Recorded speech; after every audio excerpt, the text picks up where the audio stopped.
For November the 10th, 2017, we talk about Super Mario Odyssey, Sony's weird trophy reward program, and we ask you which games pull you into a time hole.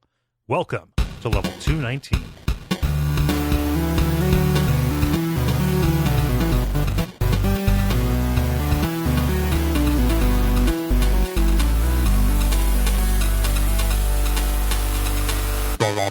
My name is Cole Ross.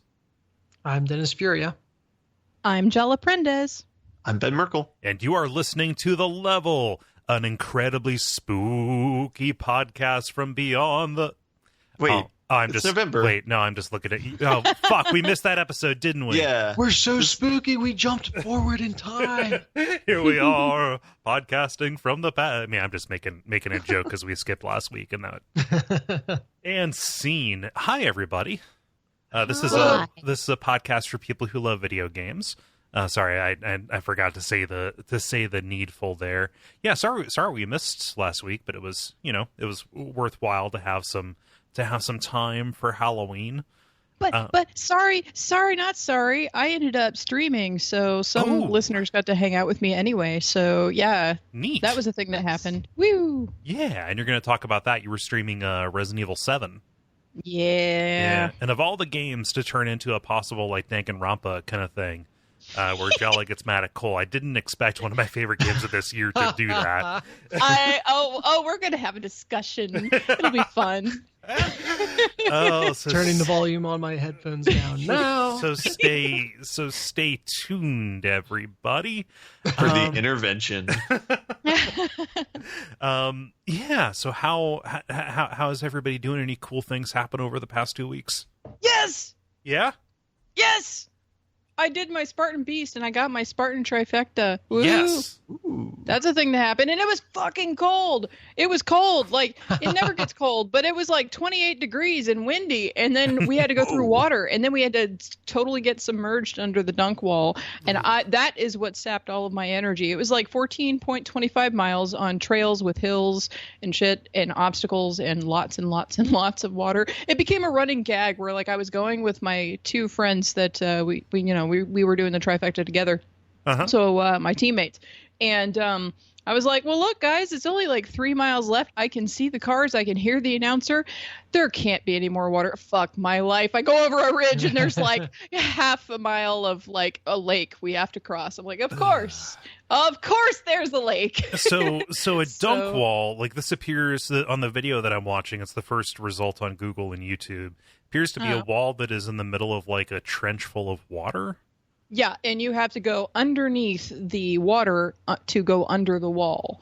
And it's after several mud hills where the valleys are filled with water. Right. And that's okay. Like, getting wet in cold weather up to like half of your body where you still got some dry area is okay. Right. Like, you can deal with that. You can't feel anything from the waist down, but like, you warm up. But like, man, that dunk wall killed me. And I was like, okay, well, because Texas right now it is like 85 degrees, and with the heat, with the humidity, the heat index is like 90. So we're not really accustomed. This is like November. We're not really accustomed to having it be very cold. So like when it was windy and cold and 20 something degrees, I was like, and then we're in water. I'm like, okay. So I am better prepared for next time. I did not completely, like, I wasn't out there in like shorts or anything. I was definitely in like, cold gear, and I had layers and stuff, but like I have a better idea of what I want to get for the next time, just in case it turns freezing cold out of nowhere. So exactly, to have a there was frost on the ground, and I'm like, frost on the ground in Texas, really, like, for this? Oh. When I have to go in water, you assholes! Damn you! I was so mad. But anyway, that's the thing. So, Jala, what does it mean that you have the trifecta? I mean, obviously, I know you've done 3 of them so far, but is that like a particular accomplishment? Like, what's next? A trifecta is when you run a sprint, a super, and a beast, which are of different lengths. and you run one each of those during one calendar year, and then that is a trifecta. There are different awards, like you can get a regular trifecta. Ta-da! I've got one. You can do multiple trifectas in the same year to get a bigger medal. That's just like, dude, check it out. Like, I'm so hardcore. I do a lot of these. And then like the one I'm shooting for next year, I don't know if I'll get it or not because it's very tough. The endurance trifecta, where you do a hurricane heat, which I'll explain in a second. Hurricane heat 12-hour, and then an ultra beast, which is double what I did this last weekend. It's literally like when I did 14.25, they did 28.5. Jesus. They basically did 2 laps. Yeah. And they started earlier when it was colder. So the Hurricane Heat is basically run by the race coordinators of Spartan, and they take you maybe on the course, maybe not on the course, and it's kind of like basically military training, because they just like you are going with a ruck, you are hiking wherever they want you to do. You do whatever they're telling you to do, and you don't know what it's going to be going into it. Right. So you can't like prepare for exactly what variety of human excite bike they're going to make you play. Yeah, basically, like the one that I was supposed to run. Now, I was supposed to run the Beast and do a Hurricane Heat, but one of my teammates ended up spraining her ankle during the race, and so it slowed us down enough that I only had like 30 minutes after the end of the first race to go get my shirt, get my picture, eat something, change, get all my gear, and figure out where the hell I was supposed to go for the other race. And I was like, you know what? I don't think I'm going to make it in time, and if you're late, they won't take you, so I'm not going to worry about it. I'll next year, you know. Yeah. But yeah, like that one, the first thing you were supposed to do is do like log hopping from log to log to log at the site wherever the flag was, and then from there I saw them marching when I was done with everything somewhere. I don't know where they were going to, but that one was like 5 or 6 hours. So so I mean, like, that'll be fun. Nice. Cool. Like my Beast, it ended up taking us like 6.5 hours because my friend with the ankle, problem. So I met a guy out there who was 74 who had a quadruple bypass, and he was doing it. Wow. That's awesome. There are people of all shapes and sizes and fitness levels that do these things. It is really just not as exclusive as a lot of people seem to conceive of it. So it's actually really fun and really cool. Nice. So, yeah. Awesome. Well, that's cool to hear about. Happy you accomplished that. Any more races this year, or is it getting way too cold? Oh, okay. No. When it's cold, that's like the best time to run, because that way you don't get because in the heat you get cramps a lot of times. I've never gotten a cramp in a race, thank God. But that's a thing that happens. Just hypothermia. Yeah, just hypothermia in the middle of fucking whatever. Anyway, I am doing a turkey trot on Thanksgiving, just because my running group is doing it and usually does it like a big turnout because it's in our hood. And then the other race I'm going to be doing is a full trail marathon with Trail Racing Over Texas, which does a bunch of like trail races and ultra marathons throughout Texas. So Trot. Mm-hmm. Yeah. Cool. Dennis, I heard you say that you had a cool Halloween. Yeah, it was great. So I can't remember if I mentioned on air before, but we went as Jurassic Park for Halloween. Okay. So Jen and I are the paleontologists from the first movie, and the kids dressed up as dinosaurs. And we put a giant electric fence around the stroller, complete with like the authentic sign that's on in the movie. And I brought Bluetooth speakers, and we were just blaring the Jurassic Park theme the entire. Exactly. Yep. Nice. So it was a blast. We probably made it, 3 or so blocks before, and the kids didn't like melt down or anything. It was just everyone was done. So we had to go. Which was very manageable, we got a good amount of candy out of it, met a bunch of neighbors. That was fun. Another interesting thing that happened this week is we were driving back from seeing some friends over the weekend through a thunderstorm, and our van got hit by lightning. What? Yeah. That can happen. Okay.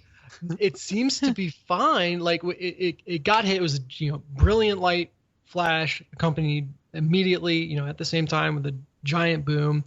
From what I saw, it was right in front of us. So maybe it could have struck right next to us, but money says it hit the van. Okay. And all of the electronics in the van immediately dropped off and restarted. Okay. And it was telling me it couldn't detect anything. It kept on running just fine. And then when we stopped it and turned it back on, everything came back up just fine. But yeah, interesting experience. So who knew?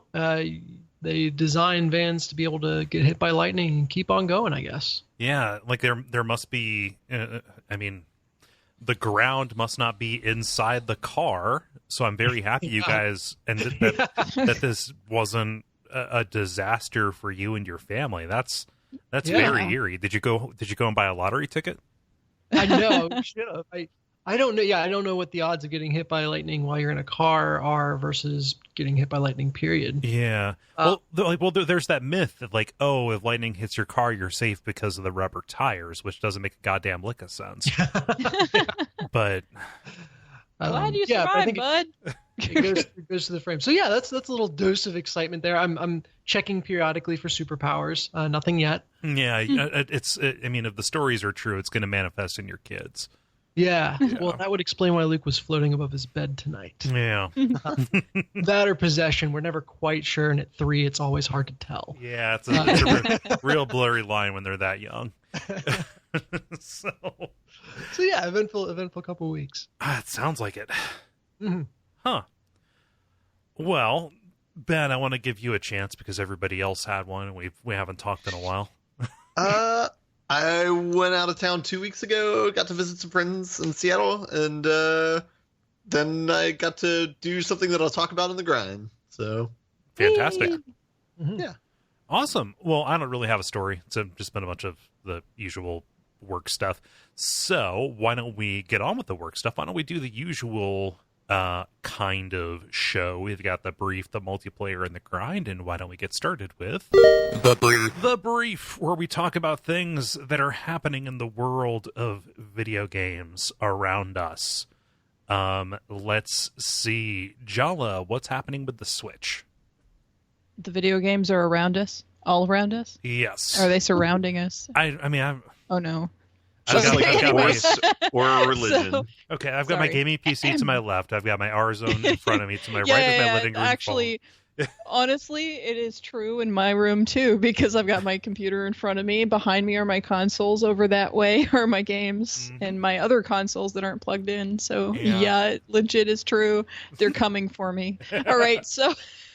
Consoles, on that note, console sales are up 27% from last year to $1.9 billion. The peak for console sales was in 2008 with $3.2 billion, but this current increase in sales here could indicate the beginning of a comeback.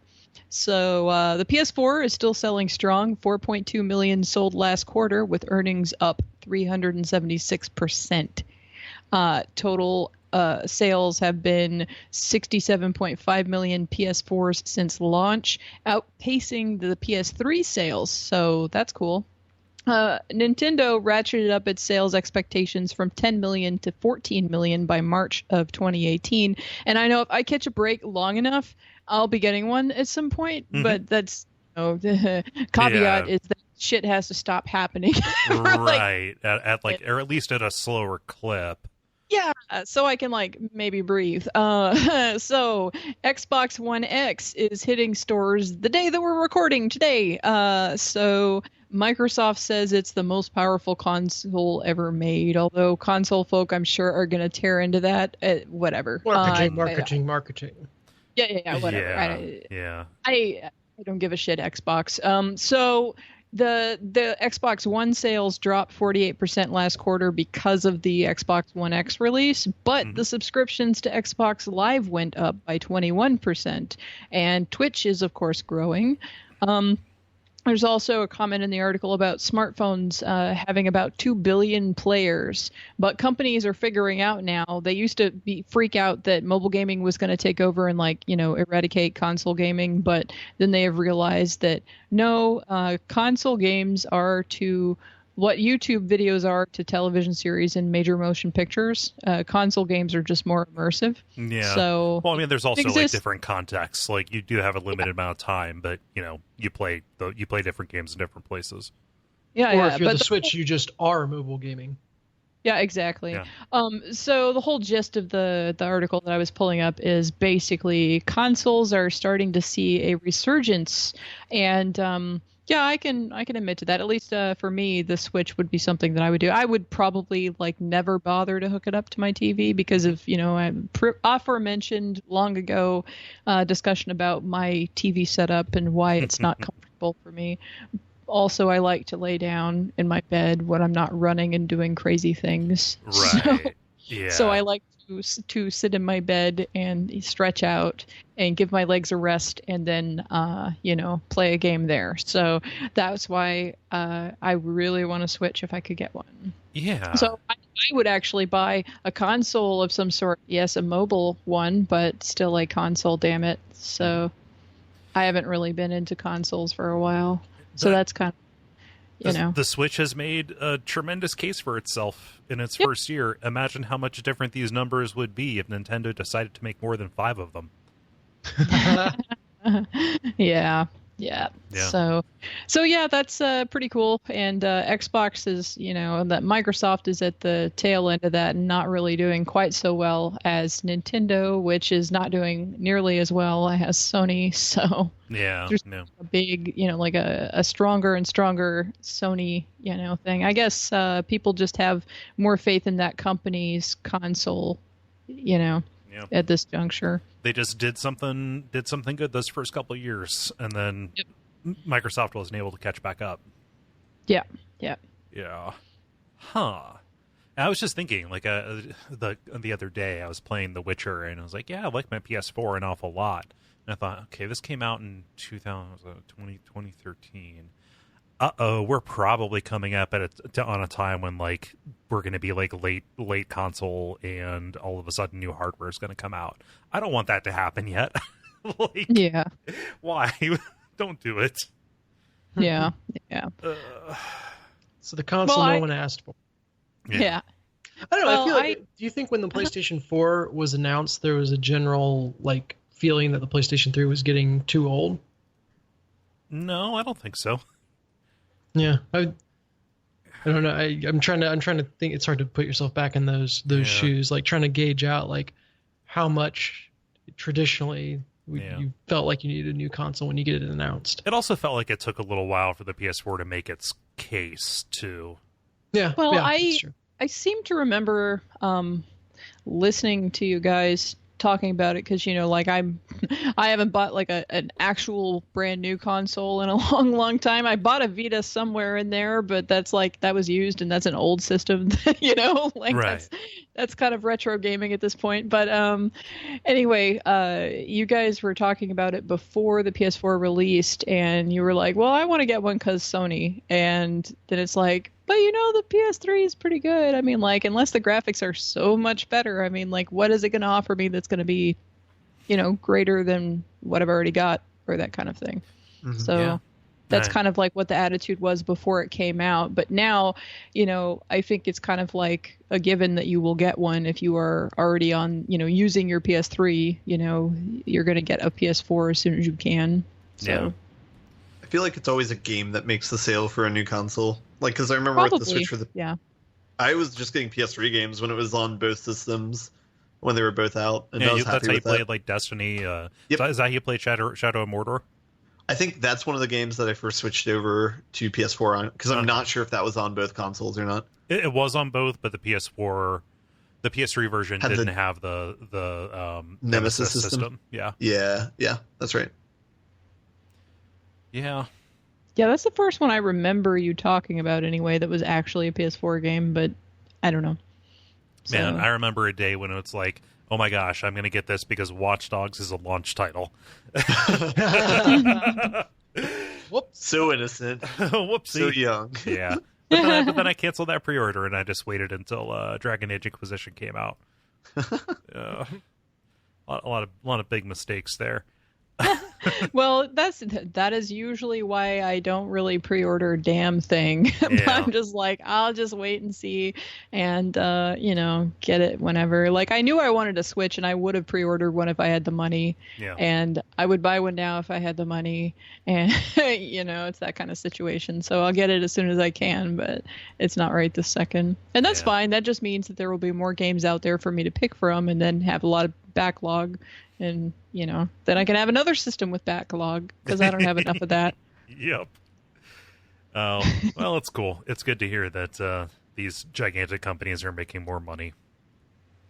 Well, that just means that there's, I know. There's. It means the industry is healthy. To make more money. Yeah. Yes. I like the way you said it better than the way I said it. Yes. Speaking of publishers and money and success, TellTale seems to be having problems. Uh-oh.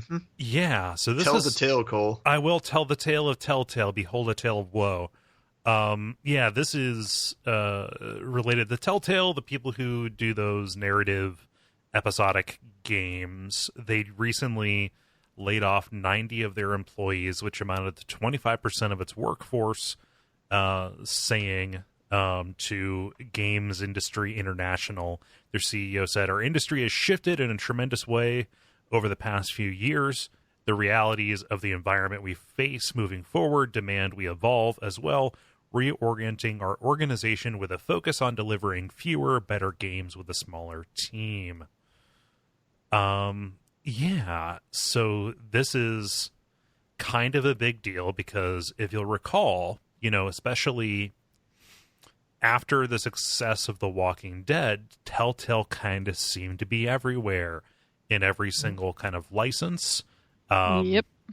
Like there was a marked kind of departure for them away from the classic adventure game toward these more cinematic things that used licenses people like. Or have a lot of affection for. And I mean, the problem that I saw was that nobody really seemed to be that excited about the individual games themselves. Yeah. Yeah. I was just kind of like, another one? Damn, TellTale made another. Damn. Pump I didn't even hear brakes. about this one. Right. Yeah. And they, some big hitters there. They had Game of Thrones, and I'd never heard anybody talk about that. Like Minecraft Adventure Mode had a lot of kind of like star power behind it, but I never really heard that much about people really getting into it. It's very, it's not strange. It's just like, wow, they kind of bet the farm on that, didn't they?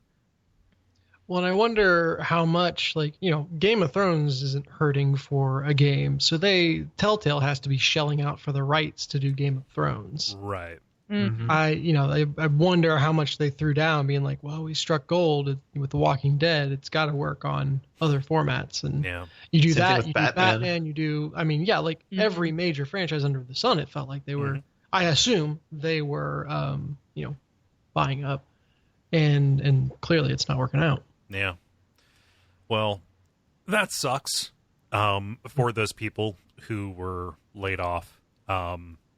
Who knows? I don't even know what's coming down the pike for them as a studio. So I have their Wikipedia page open. They have Walking Dead, the final season, coming out next year, Wolf Among Us Season 2 coming out next year, and Game of Thrones Season 2 coming out to be determined. So.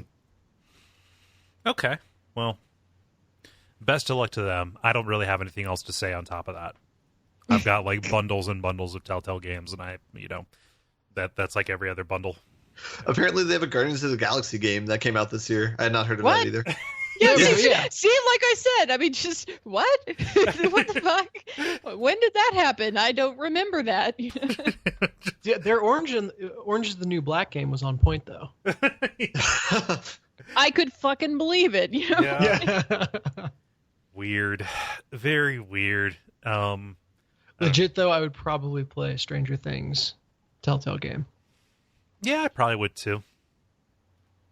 Yeah, I think that's what it is everyone has that niche where it's like, oh shit, that's a TellTale game. I'm getting that. Mm-hmm. But there aren't enough people that are going to buy more games out of that niche. Well, here's what's crazy about it. I didn't have any affection for The Walking Dead as a franchise. I got the game because I heard it was a really good game. Yep. You know, and that is actually like where I stood on it too. Like, I don't have any affection for Walking Dead, generally speaking. Like, I've never seen the show. I've only read just a tad bit of the comics, and so I'm like, eh. But then everybody was ranting and raving about how great it was, and I was like, okay. And I played it, and unlike other things that people rant and rave about, it is one of those games that I actually really did dig. So, you know, like I did like it, and I moved on. And I think I actually liked Walking Dead Season 2 better than like any of you guys. Yeah. I never finished Walking Dead Season 2. That's sad. Wow. But I'm going to definitely get the third one when that comes out. Yeah. So Jala, I didn't know I was in a personal popularity competition with Walking Dead Season 2. You have to tell me what it's doing that makes you like it so much better than me. The way you phrase that made it. Yeah. Okay. Never mind. Okay. I got it. So. We should move on here. Ben, what's PlayStation doing with this trophy stuff? Because it seems hinky to me. It seems a little weird. So the pitch, here's the Sony pitch, is, hey kids, you want to play games and make money? Now you can. They're monetizing the trophies you get in games, which kind of sounds like a bad idea because it means that people are going to start buying like King Kong type games again. Yeah. But so what they're doing, and this is I should preface this with, they're doing this only for Sony rewards, people in the Sony rewards program, which I had not heard about before this article, and so I looked it up, and it kind of just seems like a hokey rewards program. I don't know. I'm always very skeptical of rewards programs, so I don't really like that. But that's me.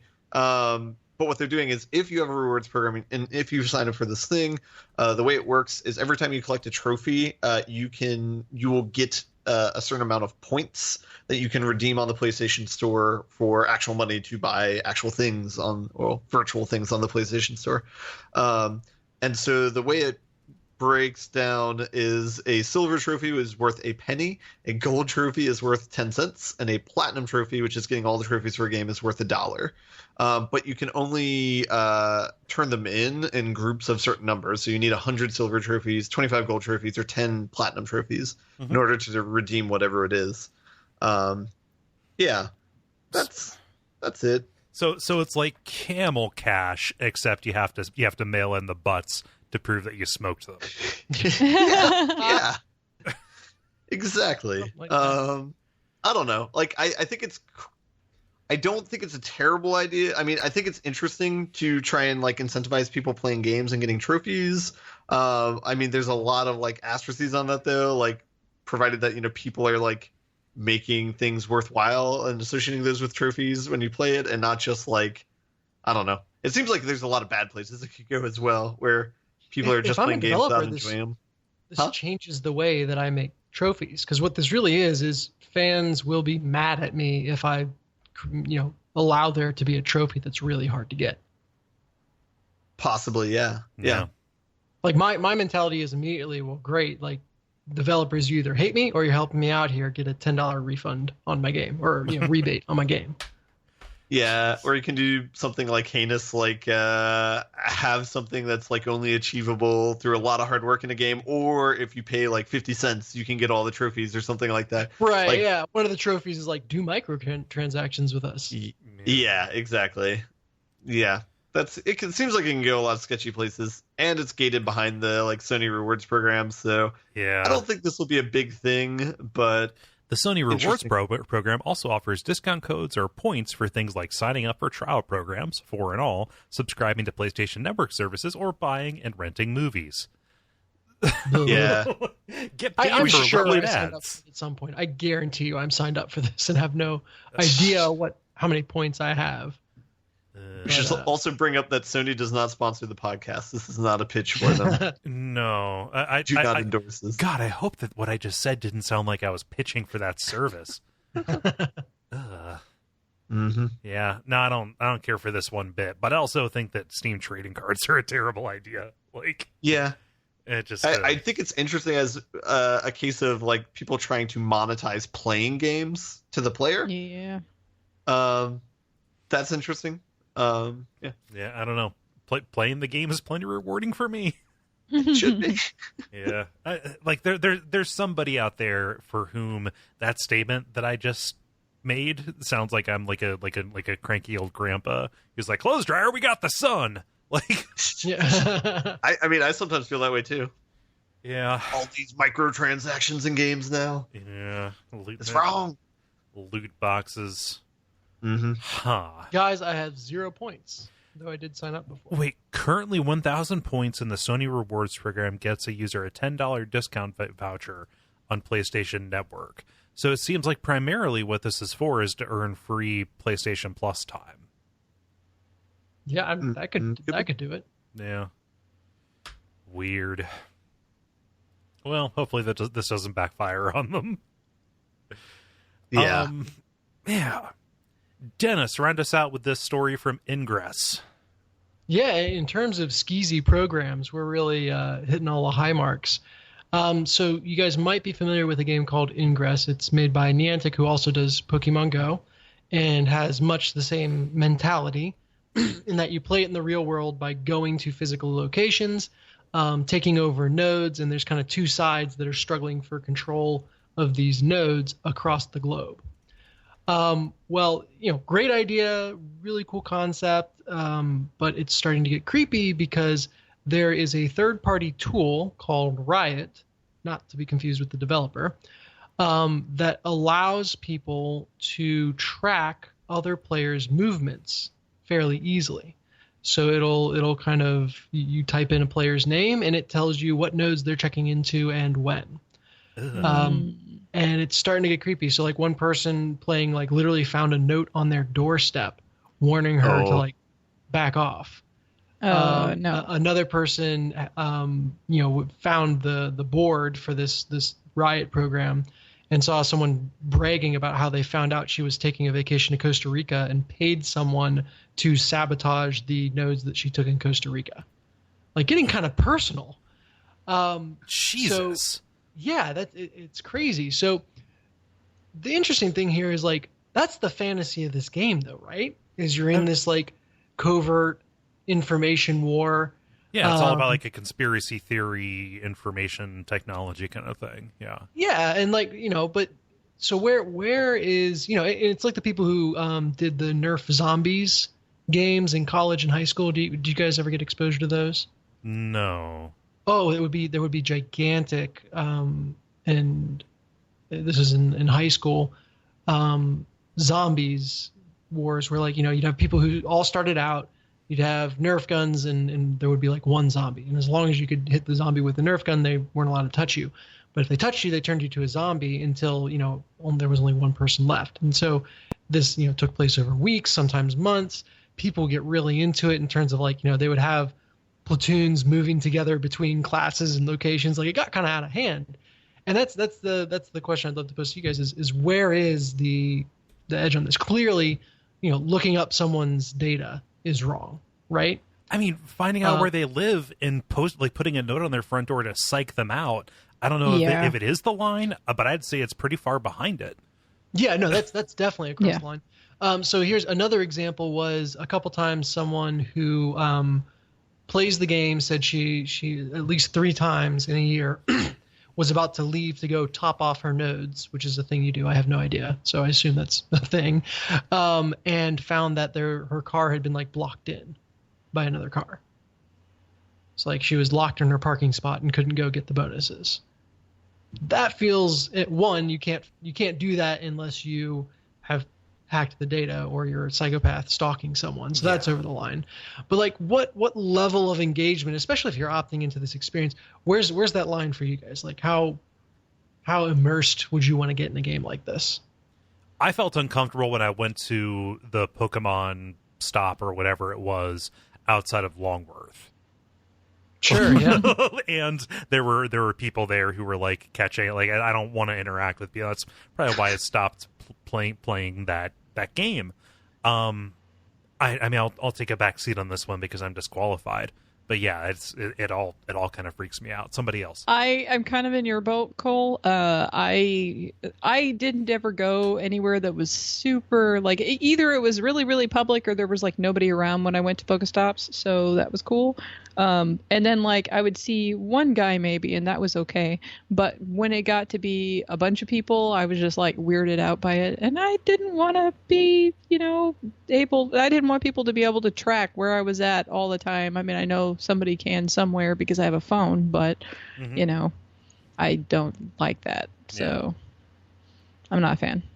Go, Ben.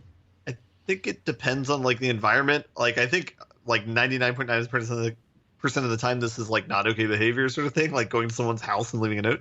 That's not okay. I could see it being like if you know all these people and you're playing like a game and everybody's like in the same like understanding of like this, like if it's like a board game or something like that, I can understand like friendly competition and doing things like blocking someone's car in or something, as long as it's like everyone knows one another and are like friends with one another. If you're doing this with strangers, it's like that's not okay behavior, and that's kind of creepy. I think you found the line, Ben. Yep. Well, I'm trying to find an article about these like Nerf zombie wars. And I think that's a good parallel, because the people who like signed up for it were bought in, and they were like, okay, you're not allowed to play during lunch period, but any other time is on limits, or they had kind of constraints on it that everyone played by. But then, like I said, getting your group from the high school to the football field for practice was an ordeal, and you had to coordinate and have scouts, and but people were bought in to playing that way and knew what they were getting into up front, and it was a ton of fun.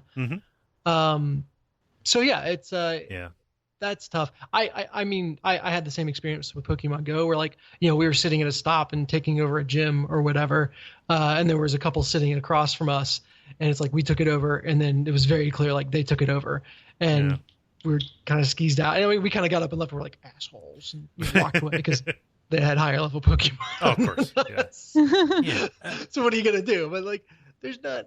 Yeah, that is, you're not looking to interact with people in that instance. No, and it just it's kind of hard to hold that against the game itself. I think what we've kind of drilled down to, it's like, oh well, do you know what you've signed up for? People who are playing this game where you walk to a place a couple times a day and check a number, and maybe there's some fiction about a conspiracy or whatever, that is exactly what they signed up for, is to walk to a place and watch a number go up. What they didn't sign up for was this skeezy fucking shit where somebody breaks into the back of it and says haha, now I know where you are.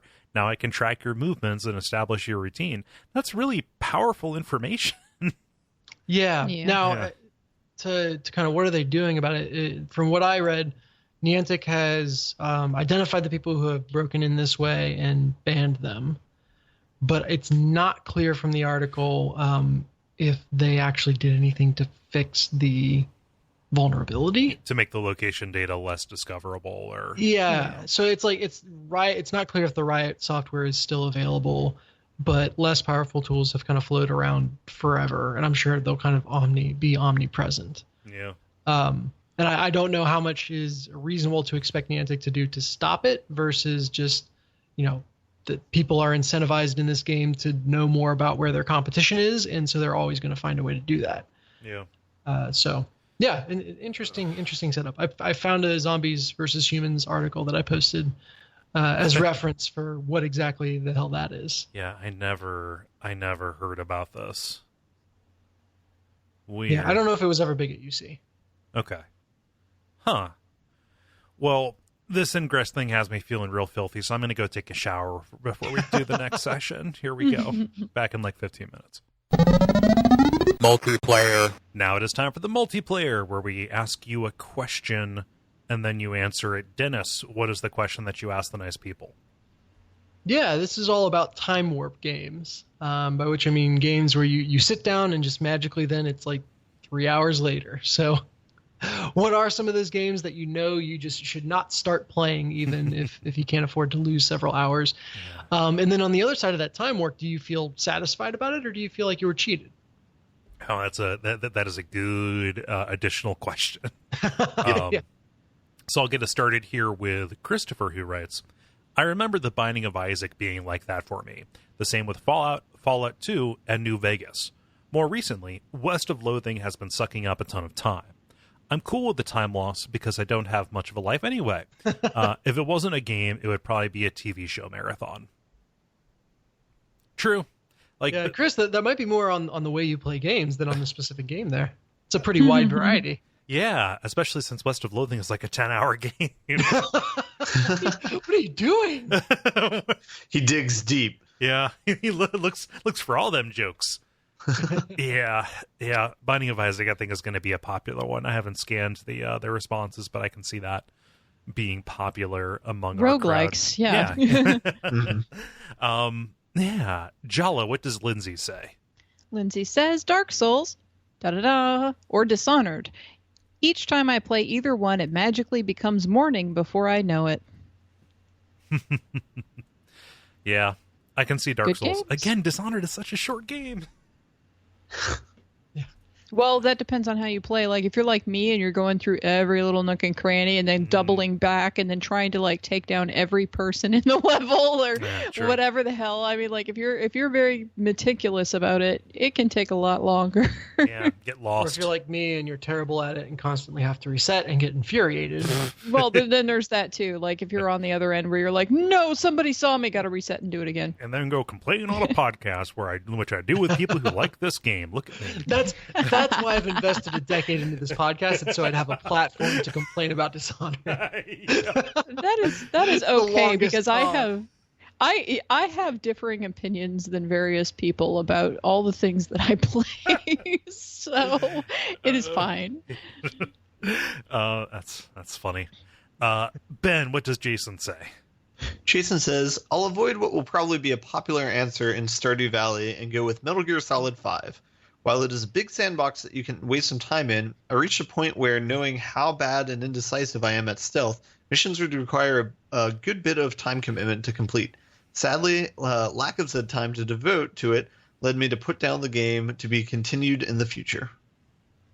I hear that last sentence quite a bit, because that's the reason I just stopped messing with Dark Souls, because I know that like, if I start playing it, I've said it many times, but when I first played Dark Souls, I played like 19 hours in 2 days over one weekend. And so, like, I know what would happen if I started playing Dark Souls, and I don't have time for that right now.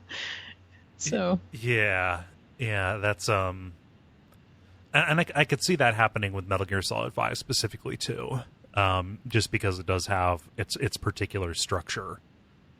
Okay, so that's one I have to avoid. Gotcha. Maybe. I don't know. It's hard to say avoid it because I enjoy it. Although, since I enjoy it, you're probably not going to like it. So. Well, I don't know. See, here's the thing, Kole. Either I violently hate the things that you recommend, or I absolutely love and I'm completely on the same page with you. It's one or the other. It's like a 50-50 shot. So. Yeah. Dennis, what does Nick say? Nick says, lately it's been Nuclear Throne. For some reason, with all the new stuff coming out lately, I've found myself playing a lot more of it in between sessions of Mario Odyssey. It's difficult to an almost comic degree, but by the end of a few hours, I always find myself being a little better at it than when I started, which is always the goal for me in any game. One of those days, I'll beat it for the first time, just not in the foreseeable future. Yeah, Nuclear Throne's another one that's it's a roguelike. That's by the Ridiculous Fishing people. Oh, yeah, sure. Yeah. I love the fact that he capitalizes it all the time, because it just makes me think of it like movie It. We all float down here, it. Yeah. Let's hear. Griffin writes, any open world game, currently Horizon Zero Dawn. The to-do list of side missions is addictive as I try to clear it. Yeah. I'm running into that, like, because I need to motivate myself to play more Witcher 3. Not to play it, but to play as much of it as I need to, because I fell into the Stardew hole, and I'm kind of digging myself out. Like different thing. Like I've put up different structures around it to like add the to-do list to it specifically. So like my whiteboard is now just a list of Witcher 3 quests, and as I finish them, I cross them off. Oh man, looking to clear the entire thing. So yeah. Oh boy. Yeah. hey, gotta do it. Gotta do it. Jala, what does Chase say? Chase says, Prison Architect. If I fall behind in podcast listening, that's the one game I know for a fact will help me catch up in my listening at the cost of watching 9 p.m. turn into 2:30 a.m. You said it, buddy. I might be pulling a Jolly here and say I don't know if I should ever go back to that, because I did fall into such a hole when it was an alpha. Sure. That might actually be dangerous for me. I had to stop playing Besiege because you can make like siege engines and stuff in that game. And like that's the same kind of thing where I'm just like fucking around with it and just messing with it so much that, yeah, I can sit there and just play that and then just, whoa, I didn't realize how much time that took. Yeah. And Prison Architect, you're almost always going from crisis to crisis, and they generally overlap. So like if you're looking for a time of, relative, everything is in order, you're not going to find it. Huh. Man, Chase, why did you put that back in my head? It's coming to get you now. Do they have it on Switch? No, they don't. It's only on PC, which it's not that much better. Yeah. Yeah. Ben, what does Ignacio say? Ignacio says, any Civilization game. I've lost hundreds of hours to that series, and they were totally worth it. One more turn. That's a deep hole there. Yeah, I had a real hard time with Civilization Revolution on the DS of all systems. Yeah. It is very much a time sink. It is a good one, though. Dennis, what does Ethan say? Ethan says, invading in Dark Souls 3 is an easy way for me to make several hours disappear. Once I get started, I'm not satisfied until I get a decent number of tongues. And that is often pretty difficult due to the way most people play through the DLCs with a vanguard of white and yellow phantoms. If I manage to get a bit of hate mail, it ends up feeling pretty good afterwards. Otherwise, I'd say it's pretty neutral. Just a way for you to play more Dark Souls against new and different people. Yeah. I like the fact that the game, at least for him, has gotten to the point where like invading is as dangerous for the invader as the invadee. That's a big, like, when we did the Dark Souls 3 PvP episodes, the person that we got on, his name is Peeve Peverson. He's like a big guy in the YouTube Dark Souls community, or he was at the time. I don't know if he's moved on to other stuff. He said that was a big problem that the PvP people had with invading specifically, is because the way matchmaking works, any single invader is almost always going to be put up against a gang squad of a bunch of people. So it's this kind of strange turning of the tables where it's the people who are invading who end up feeling beset upon. Yeah, but at the same time, I've never had an invader in Dark Souls that was not min-maxed and super skilled. At least it feels that way. That's the way I remember it. Yeah. So they know what they're walking into. True. And I need the help. Yeah. Let's see. Javier says, at the moment, Shadow of War, the Nemesis system keeps me way into the game. Man, you think I would have heard more about that game. What he's saying is that managing org structure is what's keeping him up late I think you mean orc structure. Yes, I do. Sorry, you can't throw softballs, man. No, that's squarely on me.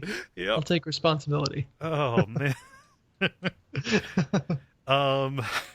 Anyway, Jala, what does David say?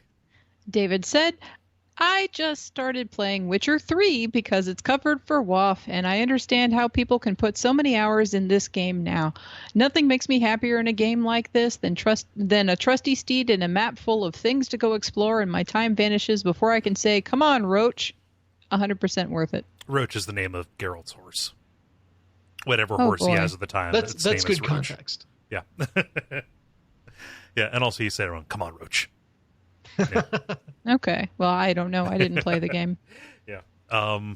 Yeah, Witcher 3, it's very good. And, you're clearing a gigantic map. Like, the world in that game has no right to be as big as it is. And you're doing a lot of really interesting stories. It's strange to have an open world game where I'm not mechanically motivated to go do the next thing. But I just desperately want to see more of what it wants to show me next. It's just such a pretty map. Like the environment is so beautiful. I mean, just when you get dropped off and like, okay, I'm in Velen, like I'm just like in this kind of swamp thing, and then you zoom out like, whoa. Yeah. It puts every other game to shame in that in that regard. And now I need to stop before I just burn all of my Witcher 3 cast. Ben, what does Michael say? Michael says, I feel this way about Final Fantasy XIV. It looks and seems like a very fun and deep game, but trying to learn all those new systems, I may have to limit the number of forever games in my life. Yep. Forever games is a useful term. Yeah, just I will never not have a session of this game or a character in this game somewhere in the background. It's always going to be waiting for me. Mm-hmm. Yeah. Dennis, what does Jonathan say? Jonathan says Zelda, or most anything I get time to play. Destiny, GTS, all the things. Depends on the game. I don't waste my game time. Yeah. Yeah, that's a good perspective. The going into the game with the mentality of, okay, if I wake up on the other end of 3 hours, will I be mad at myself? Yeah. As a criteria for whether or not to play the game. If I come to, yeah. So this is going to sound like a crazy thing, and I know this isn't the time for it, but this has actually gotten a lot better for me ever since I started putting clocks next to all my screens. Oh, smart. Yeah. I don't know if that's contributing to like an ambient anxiety, but yeah. You need more things to give you anxiety, Kole. I don't think you have enough. Yeah, just pile more on. Open door policy. Yeah. See what I need, and maybe this is just the way I write emails or text. I don't need the clock next to a screen for a game. I need it next to the screen if I'm writing an email or writing a text, because I edit myself so heavily and go through like versions, and this is for a freaking text before I send it. And I think it's been like 10 seconds. And Jen will be like, hey, we were supposed to leave a half hour ago. Is that email almost done? Wow. That is inexplicable. I don't understand that at all. It's a weird quirk. Let's see here. Greg writes, I think we have enough to go all the way around. There's a bunch of games I really want to play, but have held back because I know it's going to be a really big time sink. These include Tyranny, Dragon Age Inquisition, Thimbleweed Park, Final Fantasy 15, Last of Us, and others. Maybe one of these years. Dog, go play Thimbleweed Park. It's like a 10-hour game. It's on my phone. I will play it sometime. Ooh. Yeah. I didn't realize it was on I think phones. I'll like that one. It is very good. I like Thimbleweed Park a great deal. Yeah. Let's see here. Jala, what does Marathon say? Shovel Knight mostly, but I guess it also goes for Majora's Mask and Super Metroid. It's not so much that I don't feel I can lose a few hours to a game. It's more that I want to respect the game and not just play it for the sake of playing it. I want to take the games on its own terms, on their own terms. That's cool. Yeah.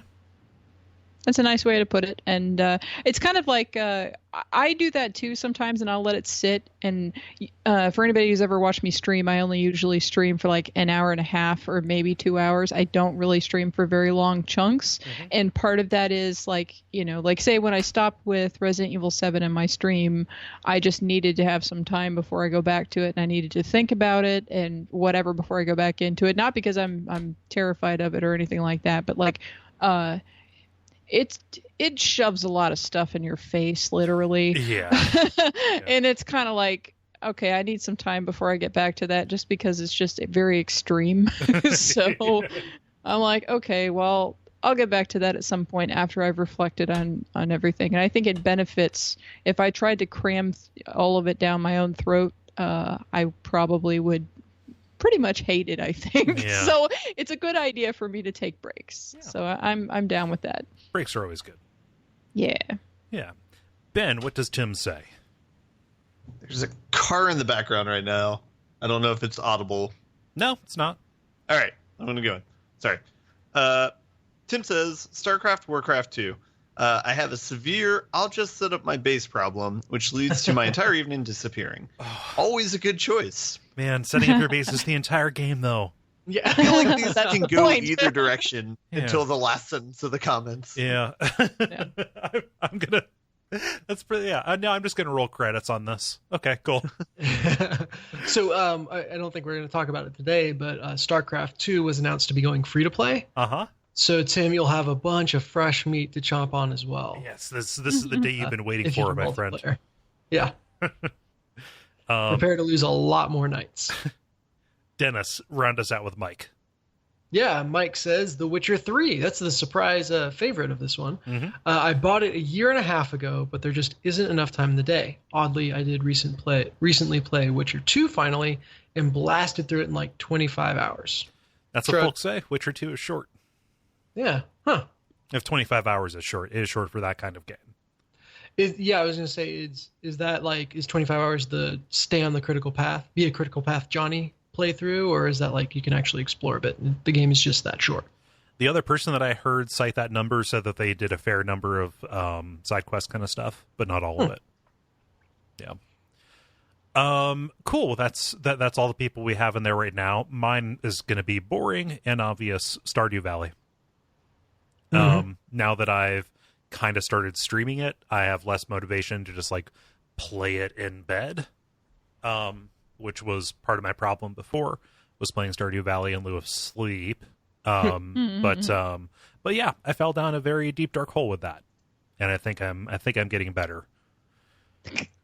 That's when it strikes. Yes. Let's see, Jala, how about you? What do you lose time to? Well, I already mentioned Dark Souls before, which is why I can't play that game. But puzzle games, Puzzle Juice, for example, where you have colors and shapes to match up and words to spell, and Pokemon Puzzle Challenge, Super Puzzle Fighter 2 Turbo, Room Escape games, any of that crap. I can start playing that and then just like not know what time it is, because then it's like, oh, but there's only one more puzzle until the next, and then I just keep going. Or with some of them, like Puzzle Juice and Pokemon Puzzle Challenge, it gets to the point where it gets so fast that I know that if I stop and then try to resume later, there's no fucking way I'll be able to like start up fresh and be as fast as like the level I stopped on. Yeah. So I just keep going until I die, which means that I go for a very, very long time because I don't die very easily on those games. And then stuff that's open world, Elder Scrolls or whatever. If you let me wander around, I will do just that. I will wander and I will come and create my own things to do. I probably won't even be doing quests. I'll just be doing whatever the fuck I feel like. Things like 80 Days or Lone Wolf and, also Sorcery. All of those games are like primarily text games, but, like they're text venture. Good one. Whatever. All of those are all along the same lines. Like they all play very similarly, at least in my mind. Lone Wolf being the most actiony of those. But those types of games, I can sit there and play that, and then like it's hours later, and I'm like, damn it. And then every once in a while, a dungeon crawler like Legend of Grimrock or Eye of the Beholder will catch my attention, but it has to be a really good one for me to be that excited about. Yeah. So. All of those are games with kind of a particular rhythm to them, too. Yeah. So, Ben, how about you? Yeah, so I think the two for me are RTS games are like a huge time sink. Usually I think it's bad. Or usually I regret the amount of time spent on playing those games.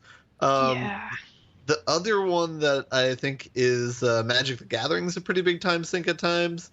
But I actually feel pretty okay with that because I feel like there's a good amount of like puzzle, like problem solving going on when you play that game. So haven't regretted that yet. Are you referring to like going to events and playing a lot of Magic with other people, or are you talking about the? Okay. Yeah.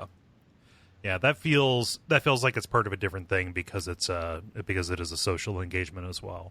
I was just say, do you feel like you would lose something then if you could like drop in, play a game, and immediately jump out? Like, is there something to the fact that it is a multiple hour investment that kind of makes it more fun or better? Part of the reason why I'm saying this is I played a match over the weekend where as a group of friends got together and we like did a draft and did a miniature tournament, but it started at like 10. And then, like, by the time it was over, I was like, oh, what time is it? It's like 3 o'clock. And I was like, oh, that felt like a half an hour to an hour top. So, You're in the zone. Yeah, and as to RTSs, that's actually like I don't really play RTSs, and that's the exact reason why, because it takes so long that I just don't have the time to invest in them as much as I would normally be interested in that type of game. It's a long con, and I don't have time for that. So yeah. No. It's weird because it's like very addicting, and so it's like it's fun in a sense, but yeah, it definitely feels like a drug almost. Where Yeah, and then the thing is, kind of like how you say, if I play an RTS, then I'm like, when I'm on the other end of that, then I regret that. I may or may not regret anything else that I play, but like I will regret my RTS time because I feel like I could have done these many other things, and I don't know why that is. I don't know why that is with that particular genre. But that's my reaction as well. So I wonder if there was like a persistent reward that you had for playing an RTS, if that would like ameliorate like that feeling of guilt where it's like, oh, yeah, because it's like that after might be. Yeah, after the match is done, it's like, well, nothing's changed in the game. I just spent 5 or 6 hours playing this. Yeah. I don't know. That's probably that would probably do the trick, I think. Yeah. Like if there were smaller goals to be reached that felt like you'd gotten to several different points rather than I got through this many hours of the game and it doesn't feel like very much has happened, Yeah. So, yeah. And Dennis, how about you? Yeah, mine actually is League of Legends. So those games are 40 minutes easy. Not Hearthstone? On average. No, Hearthstone, well, Hearthstone, I think I was pretty good at dropping in for a match and then dropping out. And so I'd lose like 15 minutes at a time because the games always go longer than you expect. But I won't say I never. I didn't as frequently like just lose hours and hours. Right. However, League, I would always sign in with the mentality of, I'll just play one game. I got 40 minutes before I go to bed. But if you win, you're like, yeah, I'm on fire. Got to go again. And if you lose, you're like, well, I'm just going to be in a horrible mood if I don't, redeem this before I go to sleep. And I would fit in 4 games in a night when I sat down intending to play only one. And then whether or not it was worth it, I'd end on a high if I won, and just be completely, devastated for the night if I lost. So I just did not know how to play one game of League before going to bed. Right. Huh. Well, that certainly didn't make me feel good thinking about that. Like, I don't like thinking about wasting time. Dennis, I can't believe you've done this. Oh. How dare you? Oh, well. Thank you, everybody, for writing in. If you would like to participate in these in the future, go to our Facebook page, facebook.com/thelevelpodcast. Those go up on Tuesday afternoons, thanks to Dennis and Jala. The grind. Now it is time for the grind, where we talk about the games we have been playing over the past period of time or so. Jala, since you were not here during the last episode, we're going to start with you. Okay, so the first thing that I did is I popped into We Happy Few for a second to look around and see if there was any Halloween stuff, but I didn't see any Halloween stuff, and I'm betting it was all in the town that I didn't get to yet, where the wellies are, like all the happy people. I bet it was probably all crazy looking for Halloween, but I missed it because I didn't get that far, and I didn't have enough time to like really get there. And I'd really, like I said before, I don't really want to play a lot of this game because I want to wait for it to come out for real, Yeah, get a proper release. Yeah. So I think that'll be probably where I set the game down for now, because I don't want to overexpose myself and then get bored of it, and then like when it comes out, go, oh, now I got to do this again. I don't want to do that. So anyway, yeah, I popped in, didn't see any Halloween stuff, so that's just a follow-up from prior. The 2 main things that I played, I will talk about first, Final Fantasy Tactics, War of the Lions, because I'm still fucking playing that game. The continuing saga. The continuing saga of Jala playing this game. All right, so Kole, you told me that I was probably like, in a quote, like 3 battles away from the end. Probably something like 3 battles away from the end is what you said. I looked up how many battles I actually had left. 20, motherfucker, 20. What? Wait, I thought you said 20, motherfucker. I was so mad. I was just like, okay, that is not like fucking 3. So, right? so during the break, you warned me that you were going to flip a table over on me. Okay. I apologize for misinforming you. However, I recall Chapter 4 being incredibly brief. Okay, so anyway, I'll just keep on talking about where I'm at. I finished the Limberry Castle sequence and the random battle in Dorter on my way across the whole fucking map to the place that the whole thing started in the first fucking place, and I've got to go through a bunch of fucking random battles to get there, which makes me very mad.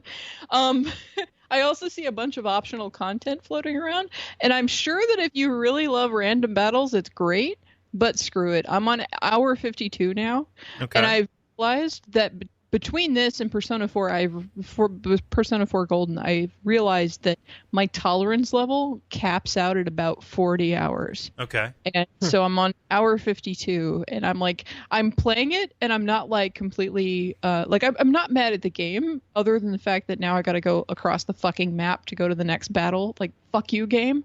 But other than that, like, it's fine. Yeah. So like I'm waiting for the game to be done, and like the story is, I guess, getting a little bit better. At least there's more stuff going on and things are, happening, which is good, because for a while there I didn't feel like a whole lot was going on. But so that's anyway. I mean, it's just like, I was like, okay, I'm almost at the end. I'm gonna finish this out, but fuck you! God damn it, I'm so mad. Yeah, you've got a lot. Man, you should just stop playing this game. It's making you miserable. I know. Sometimes you just gotta Skyrim your way through it. I want to finish the fucking game. And the thing is that I'm not mad at the battles where shit is actually important. I'm mad at any random battle that I have to do. I have no tolerance for random battles at this point in my life. At this particular point, I have put 52 hours into the game. I have done enough random battles. I don't want to have to go across the whole map, and I'm very mad that I have to.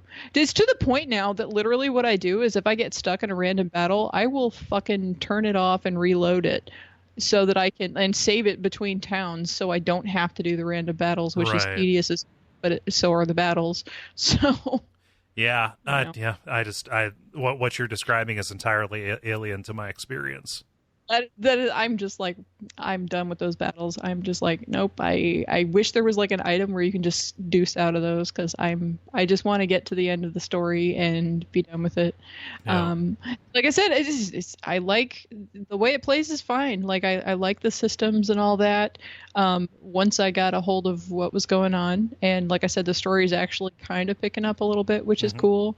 Some of the stuff that goes on in the battles is kind of cool. But I really feel that this game is one of those games that you have to, in order to get the max enjoyment out of it, you have to, number one, like those random battles and want to wander around the map and go do all these other random side quests that you can do. Because there's probably, because of all the availability of all these side quests and stuff, means that there's a lot of content that I'm totally missing. There's a bunch of classes that I haven't really gotten a very good grip on, that I would have to replay this game multiple times and aim for those classes. So it's like, it requires again, one of those really long time investments. Except I'm not really interested in, doing that as much as, the game plays well. It's kind of, I've said it several times at this point. This game, if I had played it when I was, younger and I had more time, because like I wasn't trying to, run marathons and shit. Like I had time in my life, for that. Like I don't have time right now to want to play random battles. Like there are people who can zen out. I'm not one of those people. I oftentimes get mad. So that's my big sticking point. But I recognize that had I played this game, several years ago, I would have, really been down for it. Yeah. If I play it again, it would be like way in the future, and it will go a lot smoother because I've already played it once, so I know what I'm doing. So, yeah. Yeah. Well, I'm sorry for misleading you on how much game you had left. I just I remember the last little bit kind of skating by. I know. I actually, what happened is I looked it up and I laughed, and then I'm like, I gonna get Kole. I'm gonna get him. Yeah. So, yeah.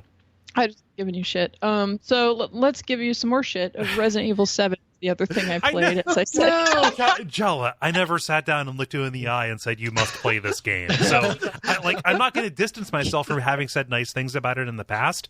It's a good game. You know, I love it. Getting all worked up. No, there's some kind of weird association that's built. Is now anytime Jala doesn't like a game, she's assuming that Kole told her that she has to play it.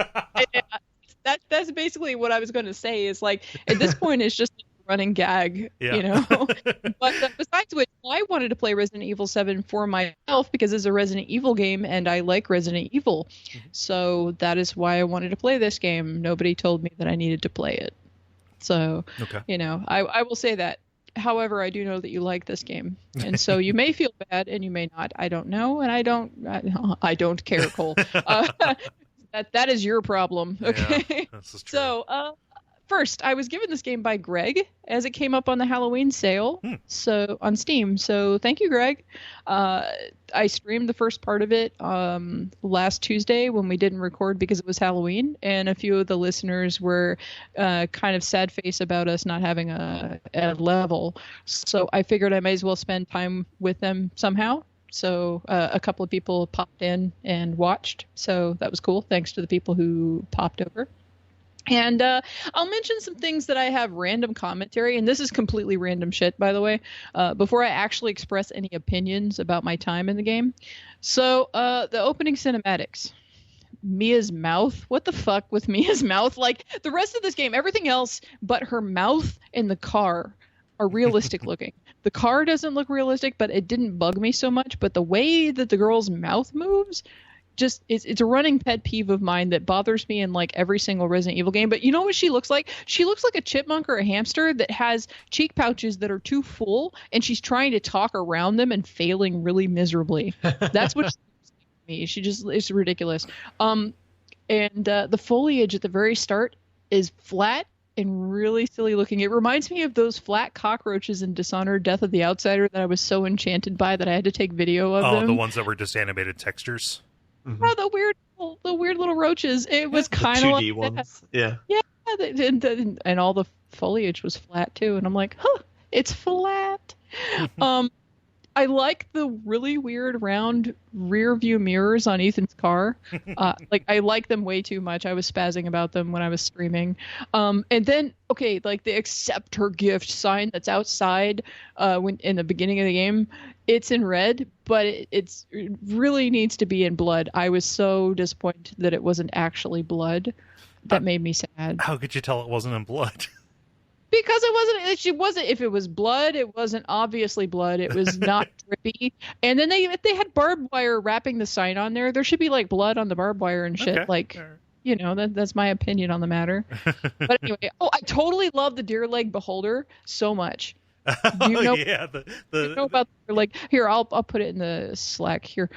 The deer leg beholder. It kind of also looks like the mask that Zim wears in the Jason Momoa Conan movie. Like the bad guy wears like this mask that has this weird, I don't know.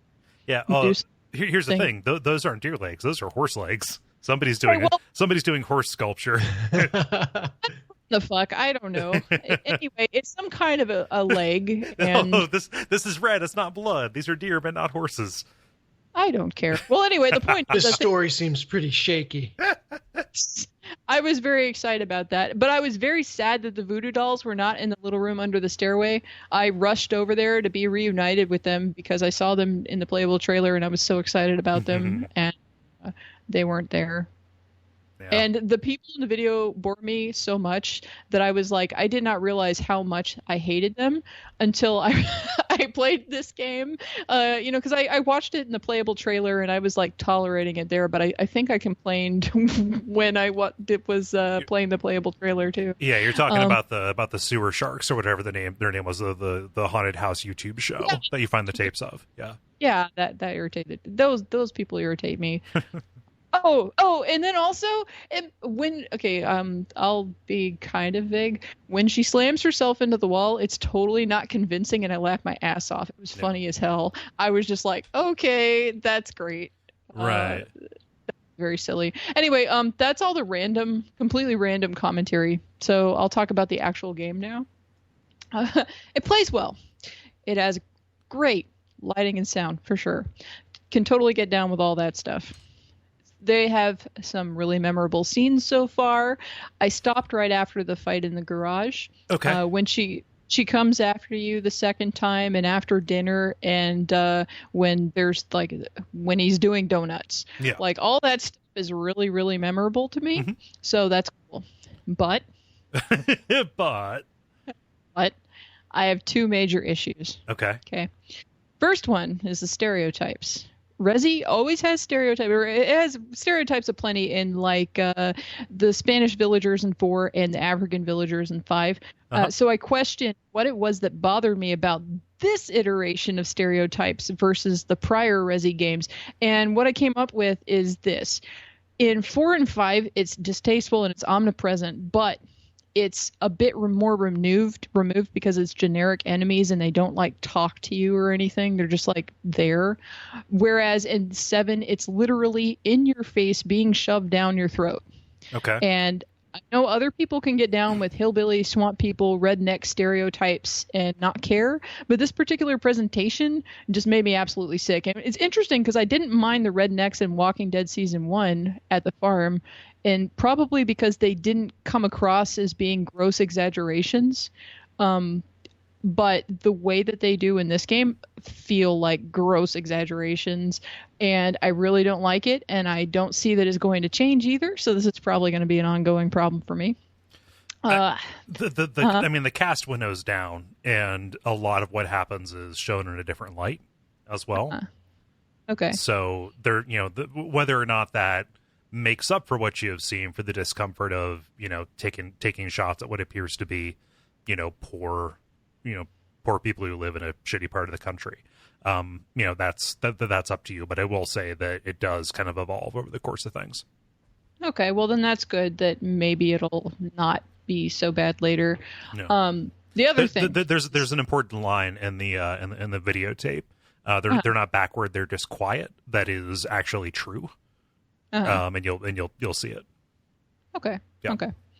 So the other thing that bothers me is the gore. Now, I'm not squeamish, and the thing is that there are plenty of there's plenty of ways to evoke horror, right? Mm-hmm. Between the over-the-top stereotypes and the in-your-face gross stuff that this game is going for, it just seems like super cheap methods of trying to evoke character and horror, and I'm really not digging it.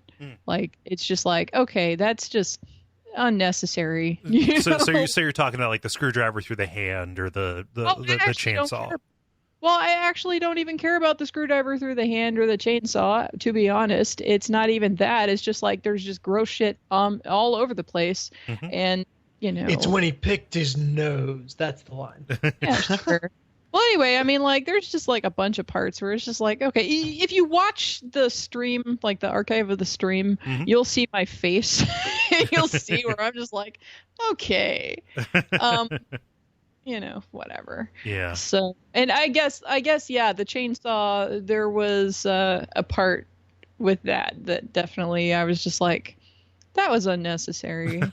I mean, like, I have like very little reaction to anything in this game because I just can't. I have a certain degree of separation from it, and I can't get immersed enough to be scared by this game. Mm-hmm.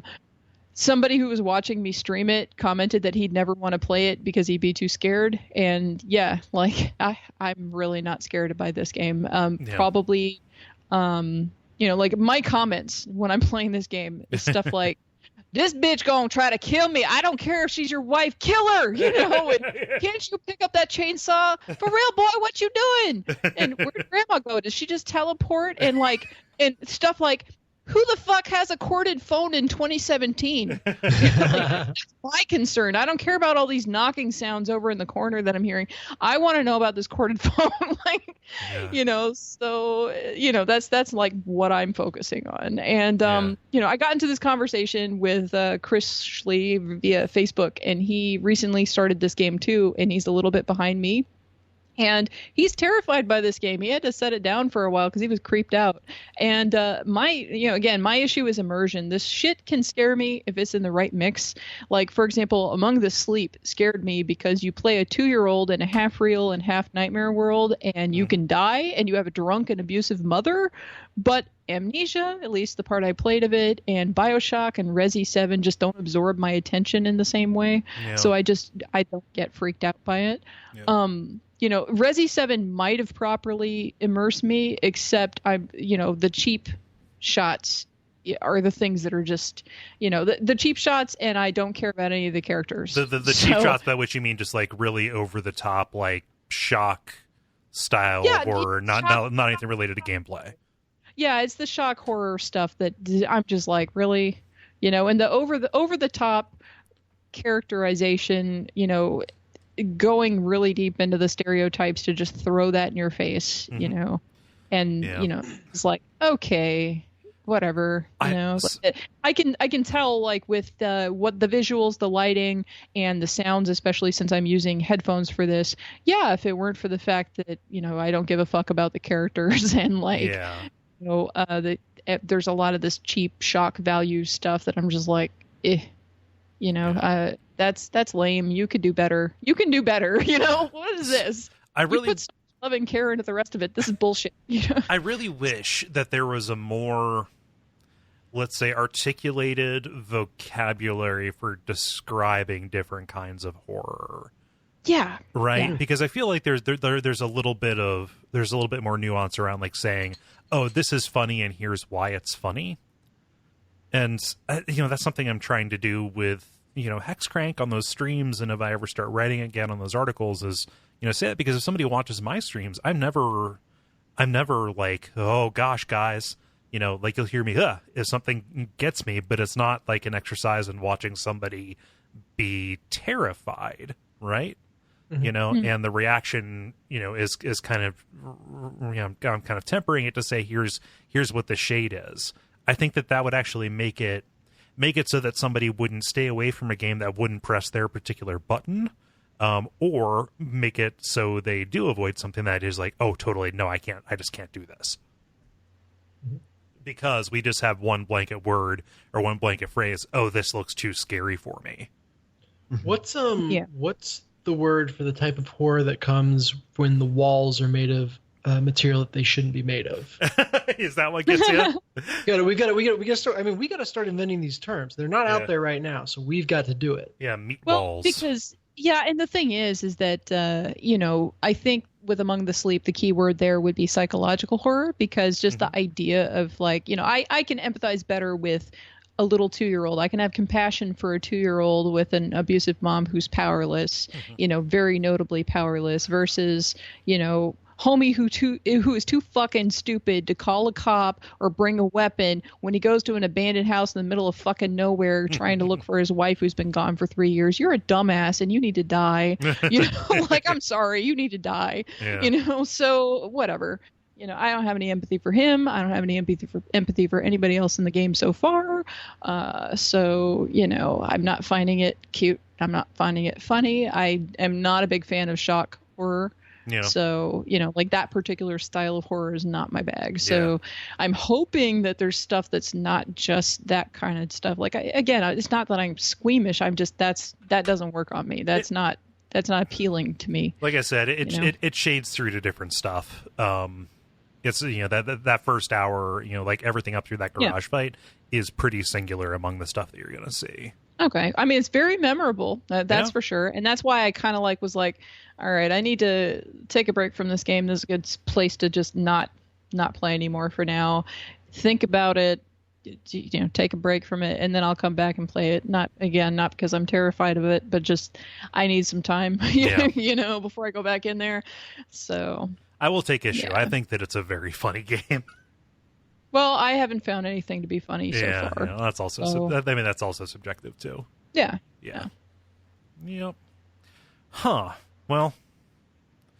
So far, like I don't actually have like a real opinion about it so far. Like I said, it plays well, and it has some elements that are really great. There are some things that have totally turned me off about it so far, but I'm not all the way through the game yet. I'm not even halfway through the game. So you're also like just about to get to the portion of the game that has kind of the game's combat system in it. Like when you're fighting Jack in the garage, I mean, you figured it out, but like that's not supposed to be a fight, right? You're gonna get to like I'm going through hallways and fighting enemies, and I think that portion takes a different turn that might appeal to you in a different way. Okay. Yeah. Well, we will see. I'm not promising anything. If you end up not liking it, then this game has always sucked. Yeah. I already flipped my table on you with Final Fantasy, so it's all good. Alas, I have only no tables to flip. Yeah, 1 table per episode. No more tables must die. And is that all? I have a question. Sure. Would you play this game in VR given the opportunity? Sure, why not? Okay. I'm not scared by this game, so I don't give a shit. Put a VR helmet on my head, it's fine. Yeah. That just means that I can go examine, the fucking corded phone in like VR. Yay! Who the hell has one of these? Yeah. Didn't the government man come around and put hot glue in all them wall holes? What you would plug them into? Here's the thing. Like on those VHS tapes, when you put it in there, it actually says that they were made in 2017. That's bullshit. Who the fuck uses VHS anymore? Especially for a show. That's bullshit. Yeah, that does kind of defy credibility. Yeah, I'm like, okay, that's a little bit much, dude. Yeah. I mean, like if they just had a lot of archaic stuff, like they've got the tape player and they've got the, VHS. Okay, cool. But it literally has a dated 2017 when that happened. I'm like, no, no. Where did Grandma go? Did she teleport for real? I mean, like, is Grandma teleporting? She's sneaky. She's a very sneaky grandma. Her wheels are well oiled. Well, I guess so, because, like, she was at the table, and then, like, one dude gets up and goes, the other lady runs out like a crazy person, and then whatever. And then, like, I turn around, and then, like, she's gone. I'm like, what the fuck? Oops, no grandmas. Yeah. Okay, whatever. Yeah. Huh. As compared to the serial Oops, All Grandmas. Ben or Dennis, do you have other questions about Resident Evil 7? Oh, I'm sorry you're not enjoying it more. Well, I am too, because I was hoping to really like get down on it and be like, yeah, Resi. And I mean, like, I'm reserving judgment on it. I'm not 100% sold. It plays well enough that I will play it. But if it continues to be this distasteful for like another couple of hours or so, if I'm like 3-4 hours into it and it's still like it's still turning me off, I will just set it down. So we'll see what happens from here. Yeah. But Jack, you can sneak around him real easy. He's not. His AI disengages pretty quick.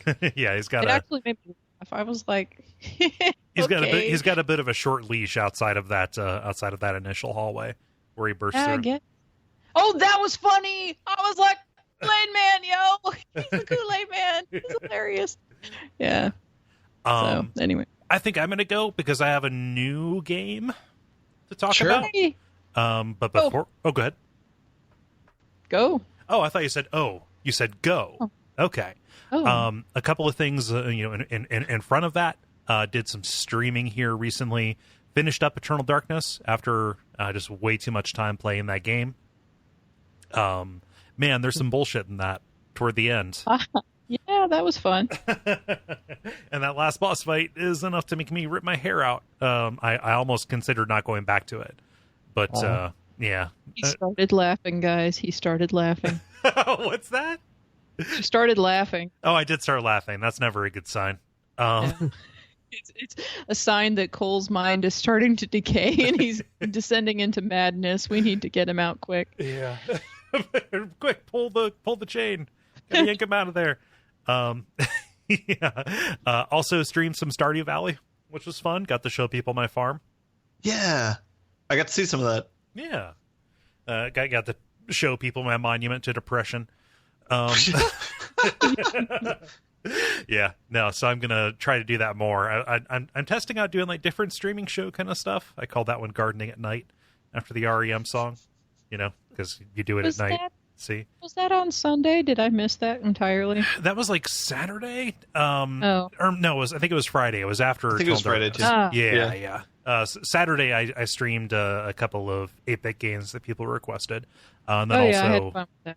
Yeah, and then also streamed some Lisa the Painful. Gonna wait to talk about that because I haven't seen enough of it. That's like a side scrolling kind of adventure game RPG that has a real kind of like morbid and macabre sense of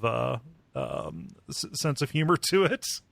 And I want to play a little bit more. It has like Earthbound style combat, but it's not random fights. It's like dudes that are standing in your way. And it's horror, like it definitely is upsetting because there is just a lot of weird, surreal, off-putting stuff, and it is in a terrible kind of situation. But Kole, yeah, Kyonchi live in Beverly Hill. Yes, Kyonchi live in Beverly Hill. Yeah, I streamed. So those 2 8-bit games that I streamed. Sorry to make this just like, hey, here's what you missed on these streams. But no, I'm not sorry. I should promote this shit. So, two people from Duckstream last year requested these games, and I decided I'm not gonna beat them because they're like 8-bit platformer style things. Kind of like they're both themed around like Japanese horror kind of stuff, like Japanese mythology. One is called Kenseiden. It's a little bit like a imaginative, like Castlevania or Shinobi 2 was themed after, just regular Japanese Oni, and the last boss, was fought at Nobunaga's palace kind of thing. It was fine, but it ended up being like really frustrating, as games from that era are. Because if you got knockback, if you got hit, it wasn't like a Ninja Gaiden or Castlevania thing where it would like throw you back horizontally and then you would just like land. No, if you were standing at the top of a staircase and something hit you, you would just like stagger backward, like whoa, whoa, whoa, whoa, whoa, like picture in a cartoon somebody like windmilling their arms trying to catch their balance, and it would just knock you all the way back into a platform you should not have been, or into a hole you should not have been knocked into. Yeah, like gravity is for real, and you lost your balance, so off you go. Bye. Yep. And what a weird thing for this video game to model. Right? Yeah, and the other one was an NES game called Phantom Fighter, which is like it's almost like a fighting game where you're going into different little houses in these villages and fighting like Japanese or Chinese hopping vampires. These Kyonchi kind of things. And then you had the Kyonchi quizzes were great. Yeah. Asking like no-brainer questions about these zombies. Both of those are very strange, horror themed, but not explicitly in the mission of the streams. I'm gonna wait to talk about Lisa until I do some more of that. Those are on the Duckfeed Twitch channel when we do those. Any questions about Stardew or those before I go on to the main entree? I just want to shout out and say that you had a very impressive base in Stardew Valley. Oh, thank you. Yeah. It was I've got the Junio huts or whatever those are with little dudes who harvest my crops, and got lots of sheds with canning jars and kegs and stuff. Mm-hmm. Yep, got to make that paper. Want to buy that clock? Want to buy that 10 million gold clock? Yeah, it's like getting the bike at the arcade with your tickets. Cool.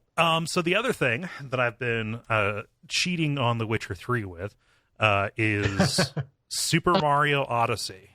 Hey, what's up? Yeah. How about that? Whee! Ben, you say that like you also got this. I have played it and beat it. Well, what? Yeah.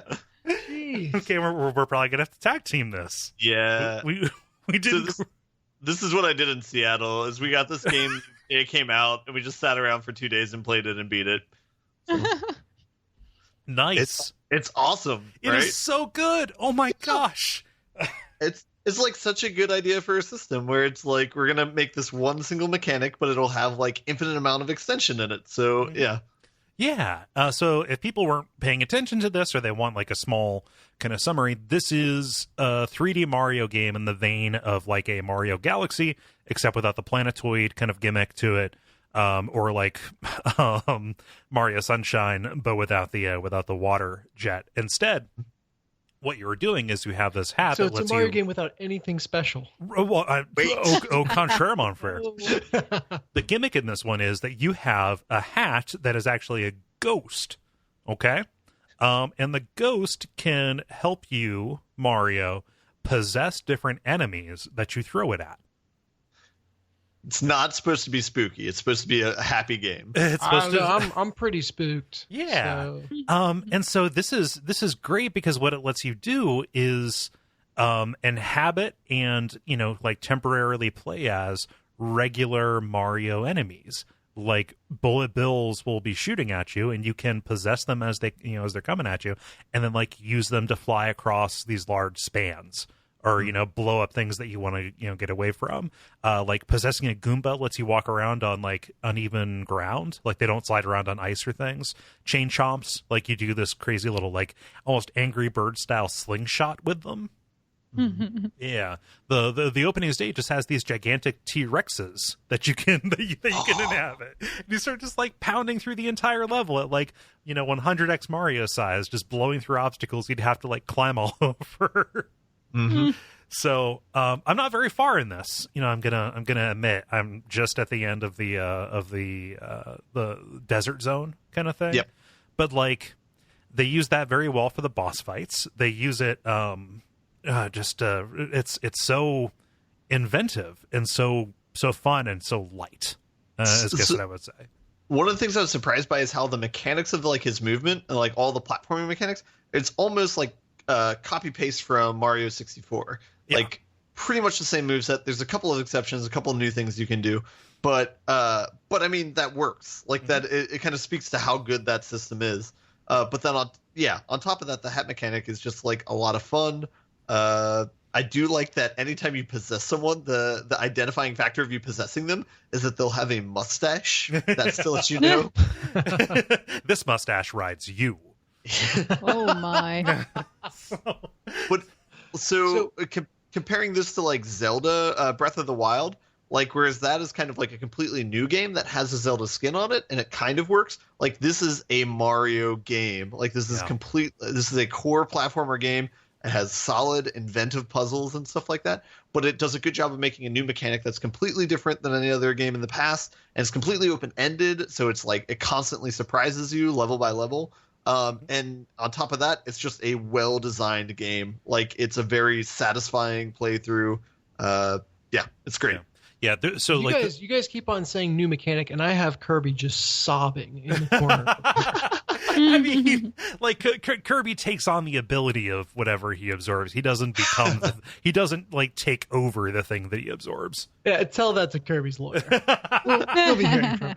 Yeah. So, moving around is so fun. Like that's the test. You go around and say, hey, if I run and then crouch, so I start sliding and then jumped as you go, woohoo! Like he does.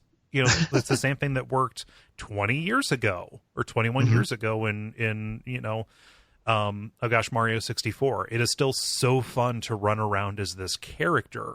The structure of it, I think, is really great too, because you don't just have like a world select, or like a mission select where you're going in and saying, hey, I want to go do this. Like you go to the particular zone and it will like drop you into a mission or start you on a mission depending on like where you walk to or what you're starting on.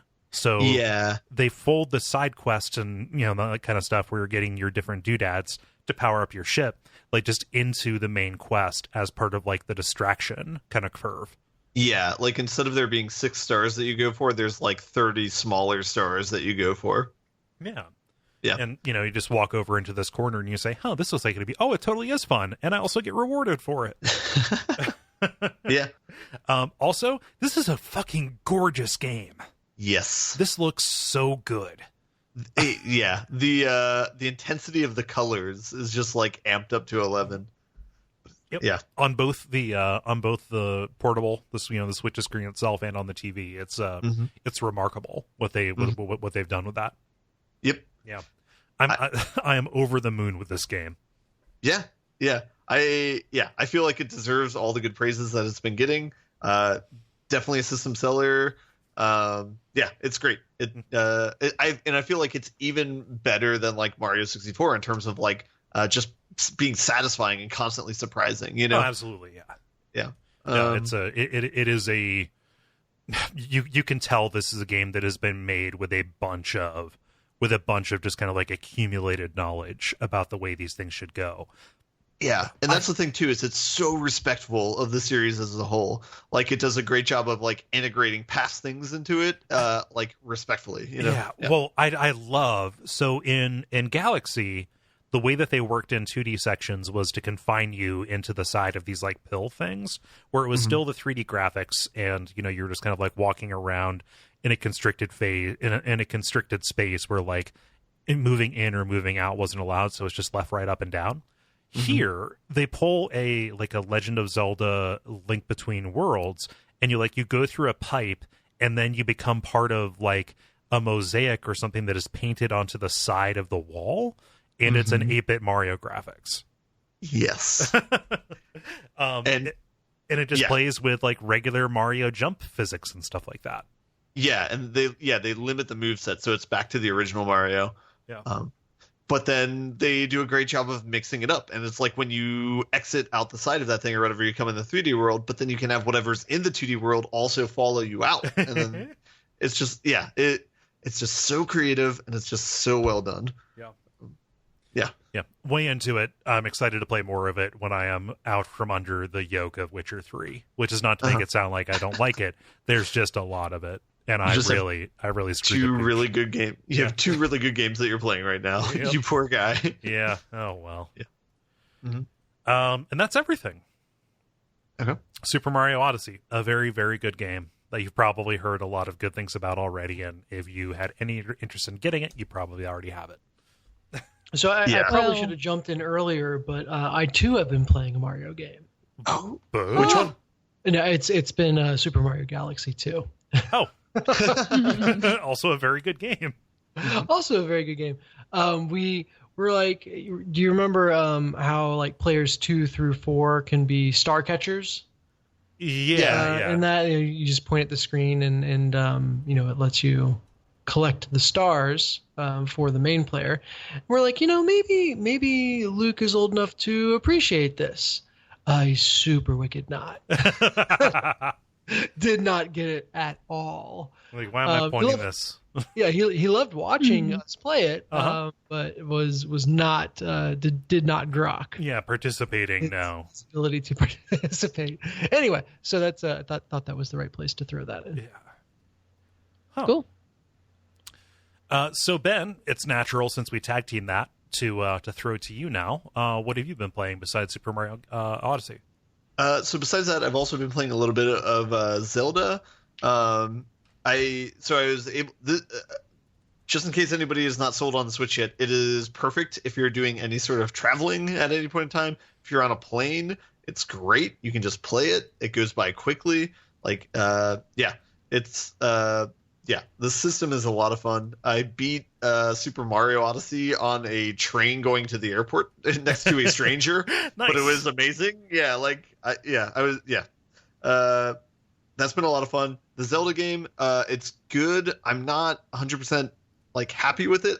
It does feel very different from the typical Zelda franchise in a way that's not like the Super Mario Odyssey. It feels like different game completely, kind of. Mm-hmm. They've the thing that's weird about it is they've gotten rid of some of the core mechanics that you really love about the Zelda games. There's not explicit temples anymore. It's kind of like they did a new way of doing the temples, which on the one hand, big ups to them for trying something new on a core system like that, because that's super brave to do.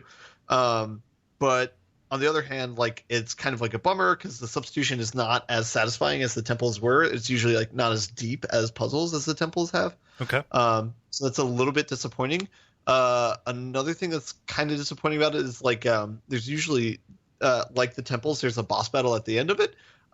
They don't necessarily scaffold you into that well. So sometimes you are playing it and you do not know the mechanic that you're supposed to know to beat the boss that you're fighting. It's not not like, oh, the item that you picked up in this dungeon is what you need to use. Yeah. Exactly. Yeah, it's just like, hey, there's this mechanic that we might have taught you at one point in time, but you need to use that now. But we're not going to telegraph this at any other point in time in the temple that you're in, and so that's a little bit disappointing. So I talked about it with other people because I had at one of the quote unquote like temples that I'm at now. I've gone to the boss battle, but like I have not found a way past it, and it's pretty difficult. And so I talked to other people about that, but they said that is like typical and that's a harder one, and so you have to kind of go grind elsewhere to come back to be able to face that one. To get like a you said you said the G word. You said the G word. No. Yeah. So grind, like do more shrines in order to get like hearts and endurance, or go get like a new item that'll help. Well, I guess both, but mostly the first one. Yeah, be able to just have better endurance and health. Ugh. Yeah, that's a little bit disappointing. I mean, I know it's like a tough thing to design around, right? Because they're kind of shooting for the moon here, where they have this open world game where you're supposed to be able to approach any of these four things at any point in time and in any order, and be able to do it. You know, I don't know, like be able to solve these puzzles like equally well, and that's really hard to design around, I think. But yeah, I don't know. So, I'm not. It's not bad, but I think. Whereas, like when that game came out and it got like 95 and hundreds like scores all around, I don't necessarily agree with that the same way that I would with Super Mario Odyssey. God damn it, Ben! Why do you have to represent the dying of the hype? Sorry. Sorry. I mean, I like the fact that they made everything climbable. Like, I think that's really cool because that's like a interesting choice that I haven't seen in many other games, and like that's a cool way to kind of make an open world. Yeah. I mean, there's definitely cool nooks in it. And there's a couple of places that I discovered that I hadn't found before by just like wandering around the map. And so I do like the fact that it's kind of like similar to like a Skyrim approach, where it's like, hey, we're going to put a bunch of like nuggets all around this map, and we're going to reward you from just exploring blindly. Like, I like that aspect of it. I guess nuggets. They got some good nuggets in the game. But what I don't like is I don't like that the main story isn't really supported. I think there's not a way to go through like the main storyline and have you be appropriately prepared for the moments that you're going into, I think. Right. It's designed for you to know exactly how much to wander. Yeah, maybe. Yeah. I don't know. Yeah. So I don't know. It's kind of like a love-hate relationship with that game. So. I wonder if I would like even bother with the main story, because that's my chronic problem with any open world game, is that at some point I just stop messing with the story entirely and the mini quests and all the other shit, and I just like wander around and do whatever is interesting to me. So I wonder if I would even have that problem, because I like to wander, and that does not grinding to me, because I'm inventing things to do. So like, you know, it's a little bit different than, you know, rote same type of battle that you're doing over and over again type of thing, because I'm, you know, tasking myself with some great epic mission or whatever. Mm-hmm. Yeah. So I will say there's a little bit of an asterisk on it being an open world, because some of the areas are just straight up like gated, because like you can't go there because it's like too hot or too cold or covered in fog or something like that. And there's like some like kind of environmental reason where you need to get a certain set of items in order to be okay in that environment. There's like a little bit of gating that they do. It's not overly much, but it is there. It's not like critical path gating as in the experience that I had. It's like, oh, you need to figure out how to solve this particular problem. Yeah. Do it, right. Yeah. You know, then there's also meat gating as well. Like they just put stuff that will kill you in one shot in places to say this is high level. Yep. Yeah. Meat gates and nuggets. That's what I learned today. Just listening for keywords. God, that's funny. Huh. Anything else, Ben? I have a third game, but I haven't played it enough to talk about it, so we'll talk about it later. Understood. What will you be talking about in future weeks? Give us a name. I don't want to yet. Oh, Surprise! Nice. Ooh. This will be the cliffhanger. It can't be, because we still have Dennis. Well, this will be my cliffhanger. Okay. All right. Your own personal cliffhanger. Mm-hmm. Dennis. Yeah. I've got two things to talk about this week, and the first one is a board game. Okay. So we went to see some friends over the weekend, and they had a game called Harry Potter Hogwarts Battle. Okay. Which it sounds on the surface like it would be a really crappy like licensed game that's no good, but it was actually a lot of fun. So at its core, it's a deck building game. Okay. And it plays out across all 7 of the books. Oh, Jesus. And basically you open the first book, quote unquote, which is just a deck of cards. And you play and beat with that. Then you open the second book and add it to the first book and play and beat that. And it kind of, the game, there are new mechanics that are introduced with each book. And it's really interesting because you kind of, the game starts out fairly simple and easy to pick up and learn. And then we got as far as the 5th book. By the 5th book, it's really complicated. There's a lot going on. And so just having the game play out that way is a very elegant way to scale up the difficulty as you go. Mm-hmm. So what's the objective? The objective is to defeat each of the enemies. So when I say it's a deck of cards, it's actually a couple of decks of cards. There's a deck of bad things that happen at the start of your turn. There's a deck of villains, and then there's a deck for each of the heroes. And that's the other thing I should say. This is a game that speaks to my heart because it is a co-op 4-player game. Yay! And it's a deck building game, so like all the better. Like these are all of my These are like your bingo here. cards. Yeah. Yeah, exactly. So you play as one person is Harry, one person is Ron, one person is Hermione, and one person is Neville Longbottom. So I got that role, but each of the characters has a unique starting hand of cards or starting deck of cards that they draw from. And each turn you get a chance to buy cards to add to your deck. Now, if you buy it, that means someone else can't buy it. And so there's a little bit of communication and strategy there with, oh, hey, that ally will be really powerful for me. So even though you could buy it right now and put it in your deck, wait until it comes around to me and I have something that will double its effect, or, that sort of thing. And so you kind of go around, each person, you start off the turn by drawing a bad thing that happens. Then you kind of play your cards, trying to defeat the villains that are on the board. And then once you get through all the villains, you win that book. But when the next book opens, the villains that you beat and these new villains are shuffled in. And each villain has a persistent effect that kind of changes the way that you have to play. So, for example, the Basilisk is a villain from the second book. And when that one gets turned up, you're not allowed to draw extra cards until it's defeated. Or another villain might have you lose health. Each hero has their own personal health pool. Another villain might have you lose health every time you discard a card or something like that. And so the game is constantly changing, both because the villain that you're facing at that moment is different, and so the rules are slightly different. But then because as you add to your deck, you're kind of trying to get different things out of your deck.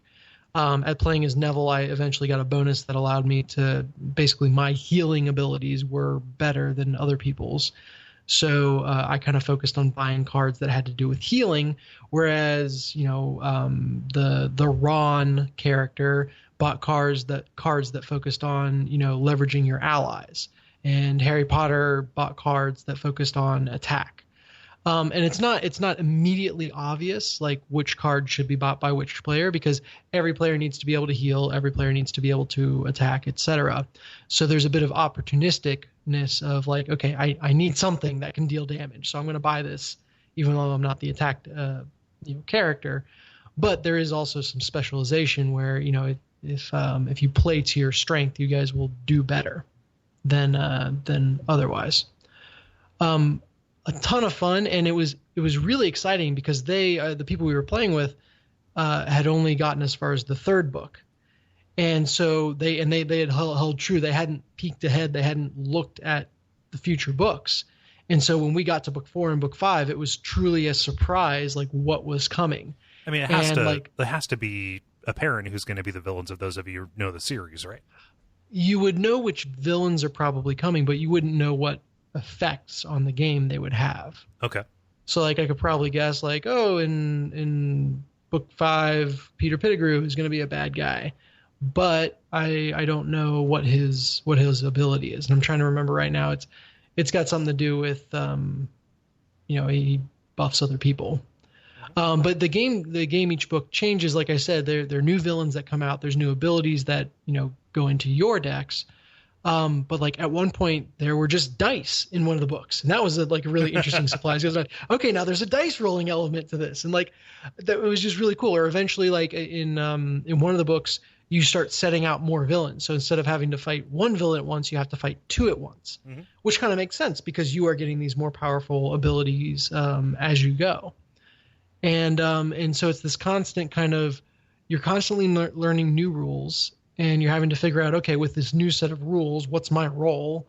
What's the best way to succeed against the villains, that I know are coming, which we've kind of dealt with before, but then these new ones that I haven't really figured out how they interact together. So it was a ton of fun, really cool, and and when I saw it, I initially was like, oh, it's a licensed game. How good could this be? But a really fun experience, a co-op board gaming experience, which is hard to find, and a really fun and it felt at least balanced one at that. We stayed up like really late into the night playing and like barely lost book 5. Right at the end, we couldn't quite finish it out.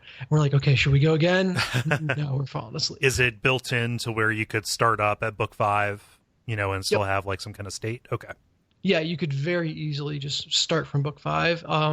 Now, the one problem would be that if you hadn't played the previous books, it would be a pretty big set of rules to internalize off the bat. Right. But like if you and these people got together in the next week, you would be able to sit down and say, okay, where were we at?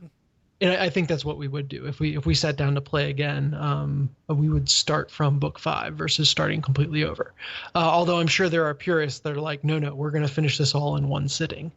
We probably spent 3 hours playing, and there were interruptions, but 3 hours playing and only got through book 5.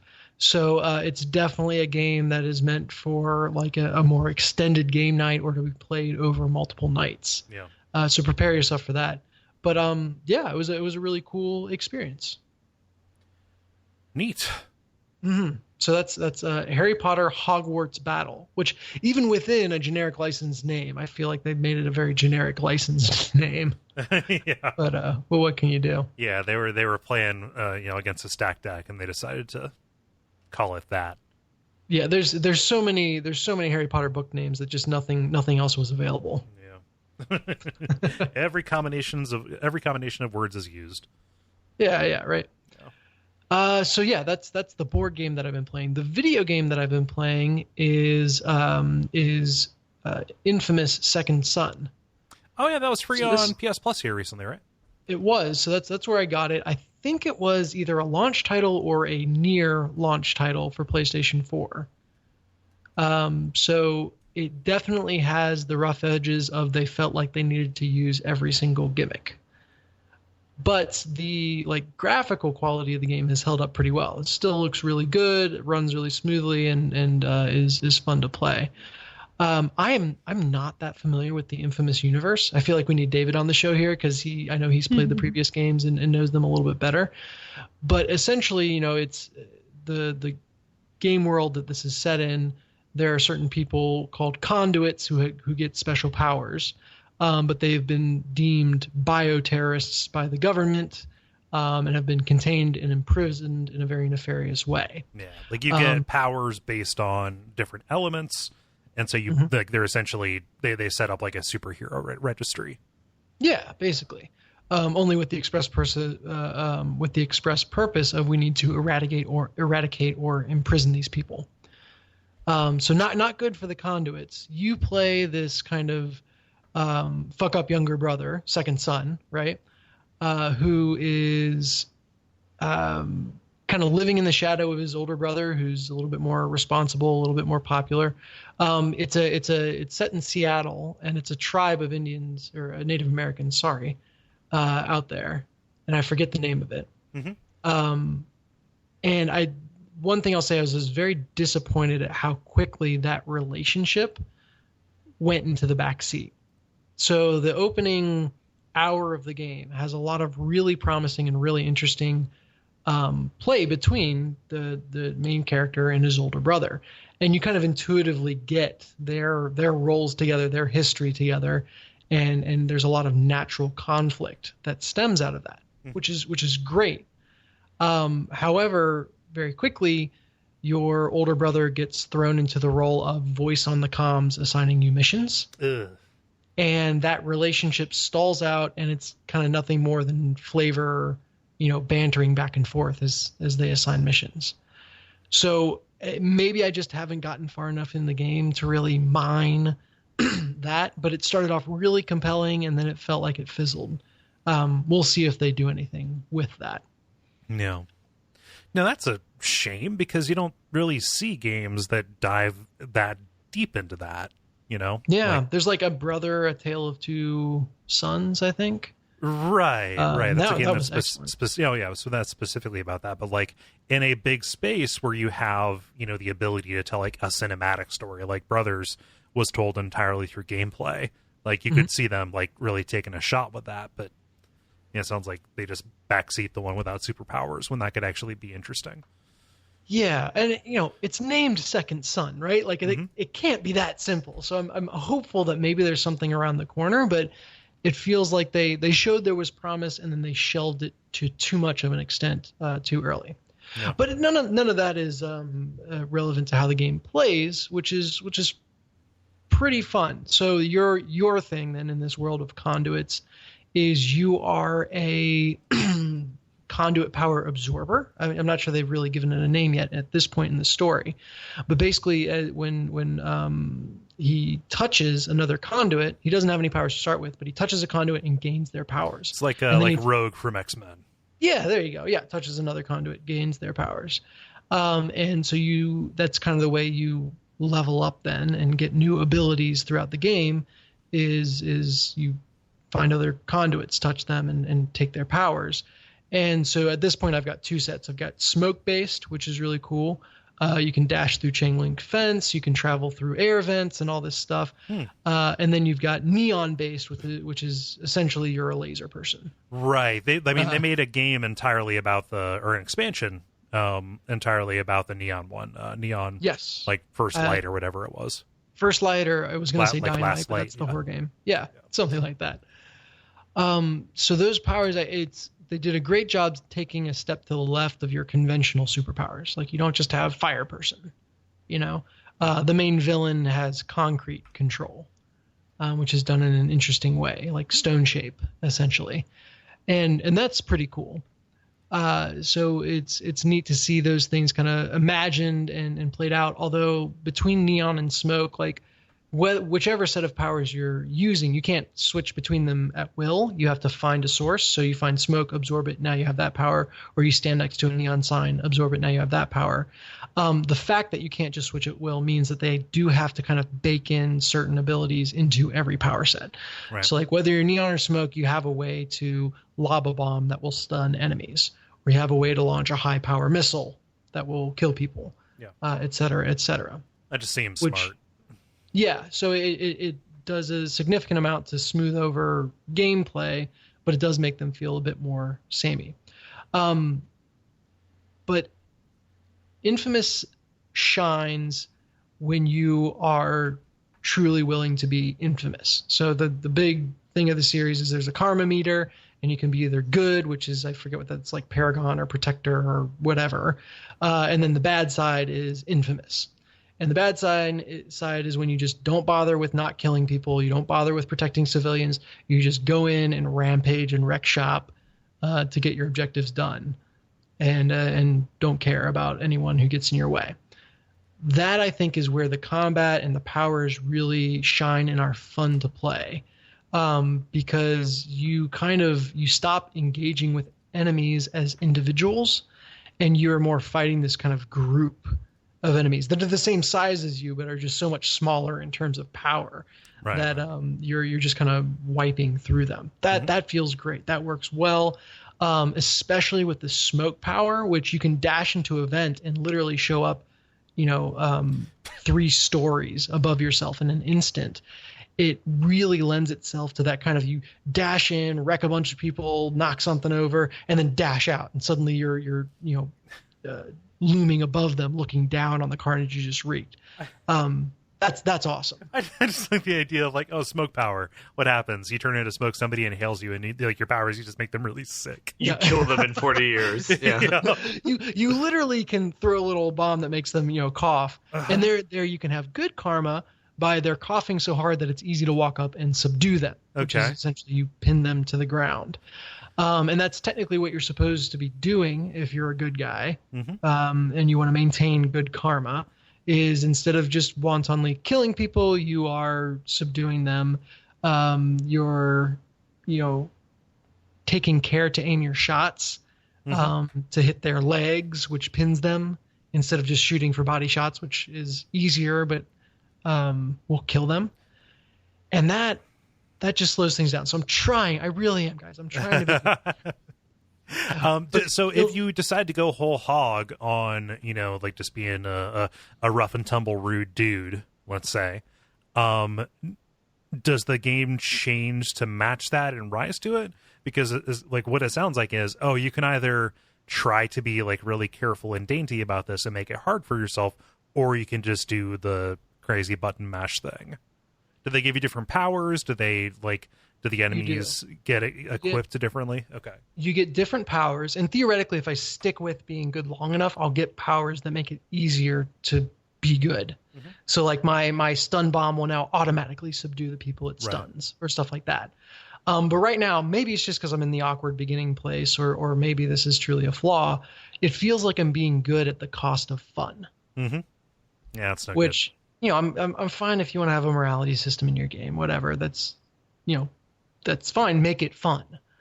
And it feels like the way to make it fun right now is to ignore the morality system and be bad. Right. Which is maybe a little realistic, but ultimately not satisfying. Especially because you kind of, I chose, hey, I'll try to go good early on. And like the first big decision, there are big decision points where you can choose the good one or the bad one. And I chose the good one. But that gives you points towards being good. And that, you choose your unlocks. They're good and bad unlocks that you can only get if you are a certain level of good or bad. And so now that I've got a couple points into goodness, essentially, like it would be a big nerf to swing myself back over to bad. I don't know how long that would take, but that's a little bit frustrating. To feel like I'm one, that they've made it less fun, and then two, that I'm pigeonholed into it. And I imagine the majority of people who play the game would be pigeonholed into it. Yeah. Because that's, you just start out the good guy, right? Do the good thing.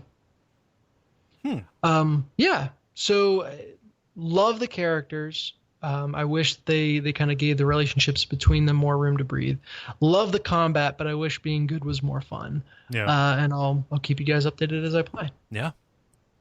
I'm trying to think of this in comparison to like Knights of the Old Republic, where they had like the good bad combat system, and like the good you just get a payoff of like, I didn't murder these civilians. Like I guess I'm a better person. Is it similar to that, or very much so? Yeah. Okay. So there's you'll get a karma streak, and I'm not sure if I have the bad karma available to me right now. I think I've only got the good one, but if I subdue a certain number of people in a row without killing anyone, I'll have a super powerful move that becomes available to me. So right now I think it's like 5 in a row or 7 in a row or something. Okay. I bet you I'll be able to upgrade it so it's easier to get.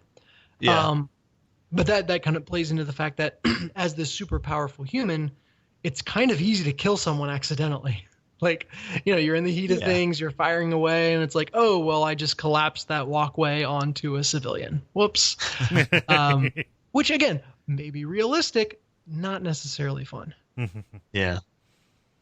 Yeah.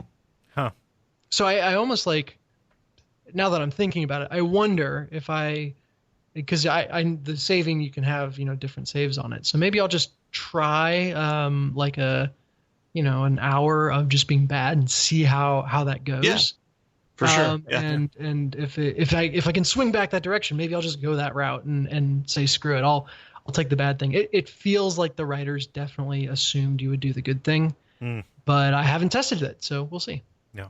Yeah, I did the same thing on nights too, where it's like you have a good run through and a bad run through or whatever, and you just go whole hog. Yeah. Cool. Well, I want to hear more about it. Second Son, yeah. Infamous Second Son.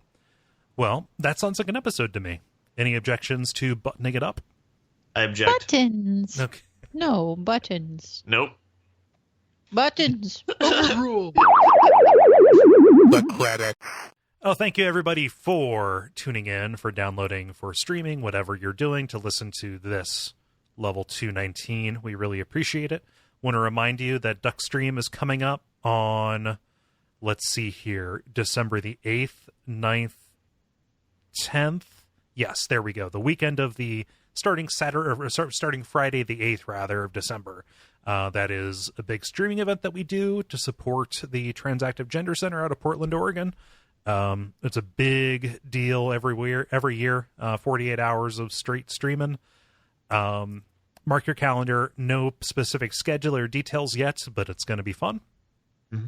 Otherwise, the usual things, patreon.com/Duckfeed.tv. Consider going to Duckfeed.tv/tipjar to do your Amazon purchases. That's an affiliate link that we use that helps out. It's a way to support the network without spending extra money. And of course, please tell your friends if they like podcasts, if they like video games, if they like both a little bit, they might like us. Not if they like both a lot, then it might be a little bit too much. So, I think that is everything, unless I'm forgetting something. No, I don't think so. Yeah, I have been Kole Ross, at Kole Ross on Twitter.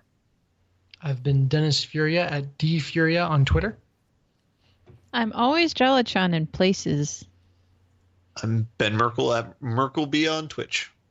And stick around for some titles.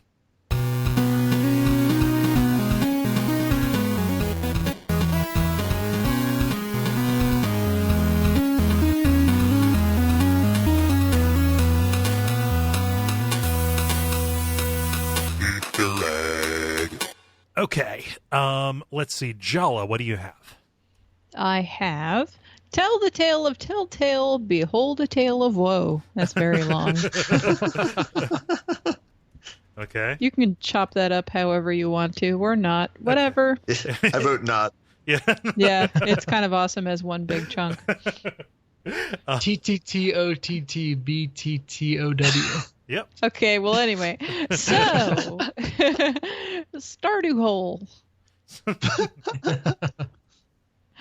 Managing orc structure. This mustache rides you. Oh, no. Okay. And meat gates and nuggets. I like that one. Okay. Ben? The only one I got is Monument to Depression. Okay. Oh, goodness. Dennis? I wrote it down, Managing the Orc Chart. Okay. But yeah, that's in the same vein as what Jala said. Yes. I had Horse Leg, which I'm not sure. I think it's a paraphrase. Horse Legs. No, that was because I was talking about the Resident Evil Beholder thingy. The horse leg beholder. I said it was a deer leg because I don't know what the hell it was, and I just arbitrarily said it was a deer. And then Cole's like, "No, that's a horse." Yep. I'm like, "Okay, well, you see the whatever." You see the other horse parts later. So okay. Horse Leg versus Deer Leg then. Yeah. I have Oops All Grandmas. And then The Dying of the Hype. Okay. And I only have one. You mail in the butts. And that was related to the Camel Cash comment about the rewards. So we have one that has 2 votes, Managing the Orc Chart. I don't know that I want to give that one away because how thoroughly that undid you, Dennis. Yeah. I think that needs to be a special treasure for people to find. Yeah. They'd be very happy. Yeah, that's fine. We can save that. Yeah. The rest of it is a pretty diverse cast. It is, yeah. So ones that got laughs, Meat Gates and Nuggets, Monument to Depression, and You Mail in the Butts. A monument to depression is pretty on the nose, so I'd say deprioritize that one. Okay. Meat, Gates, and Nuggets? Sure. Yeah. Yeah, I'm a fan of those. Cool. We're a fan of meat, gates, and nuggets. All right. We like nuggets. Okay. All right. Well, I'm going to go and get this edited up so I can go to sleep and go to work tomorrow. Yeah. That Have a sounds good night, like guys. a good thing. Yeah. All right. Take care. Thanks, everybody. Thanks for editing. Yeah. Have a good week, guys. You too. Mhm. Bye. Bye. Bye.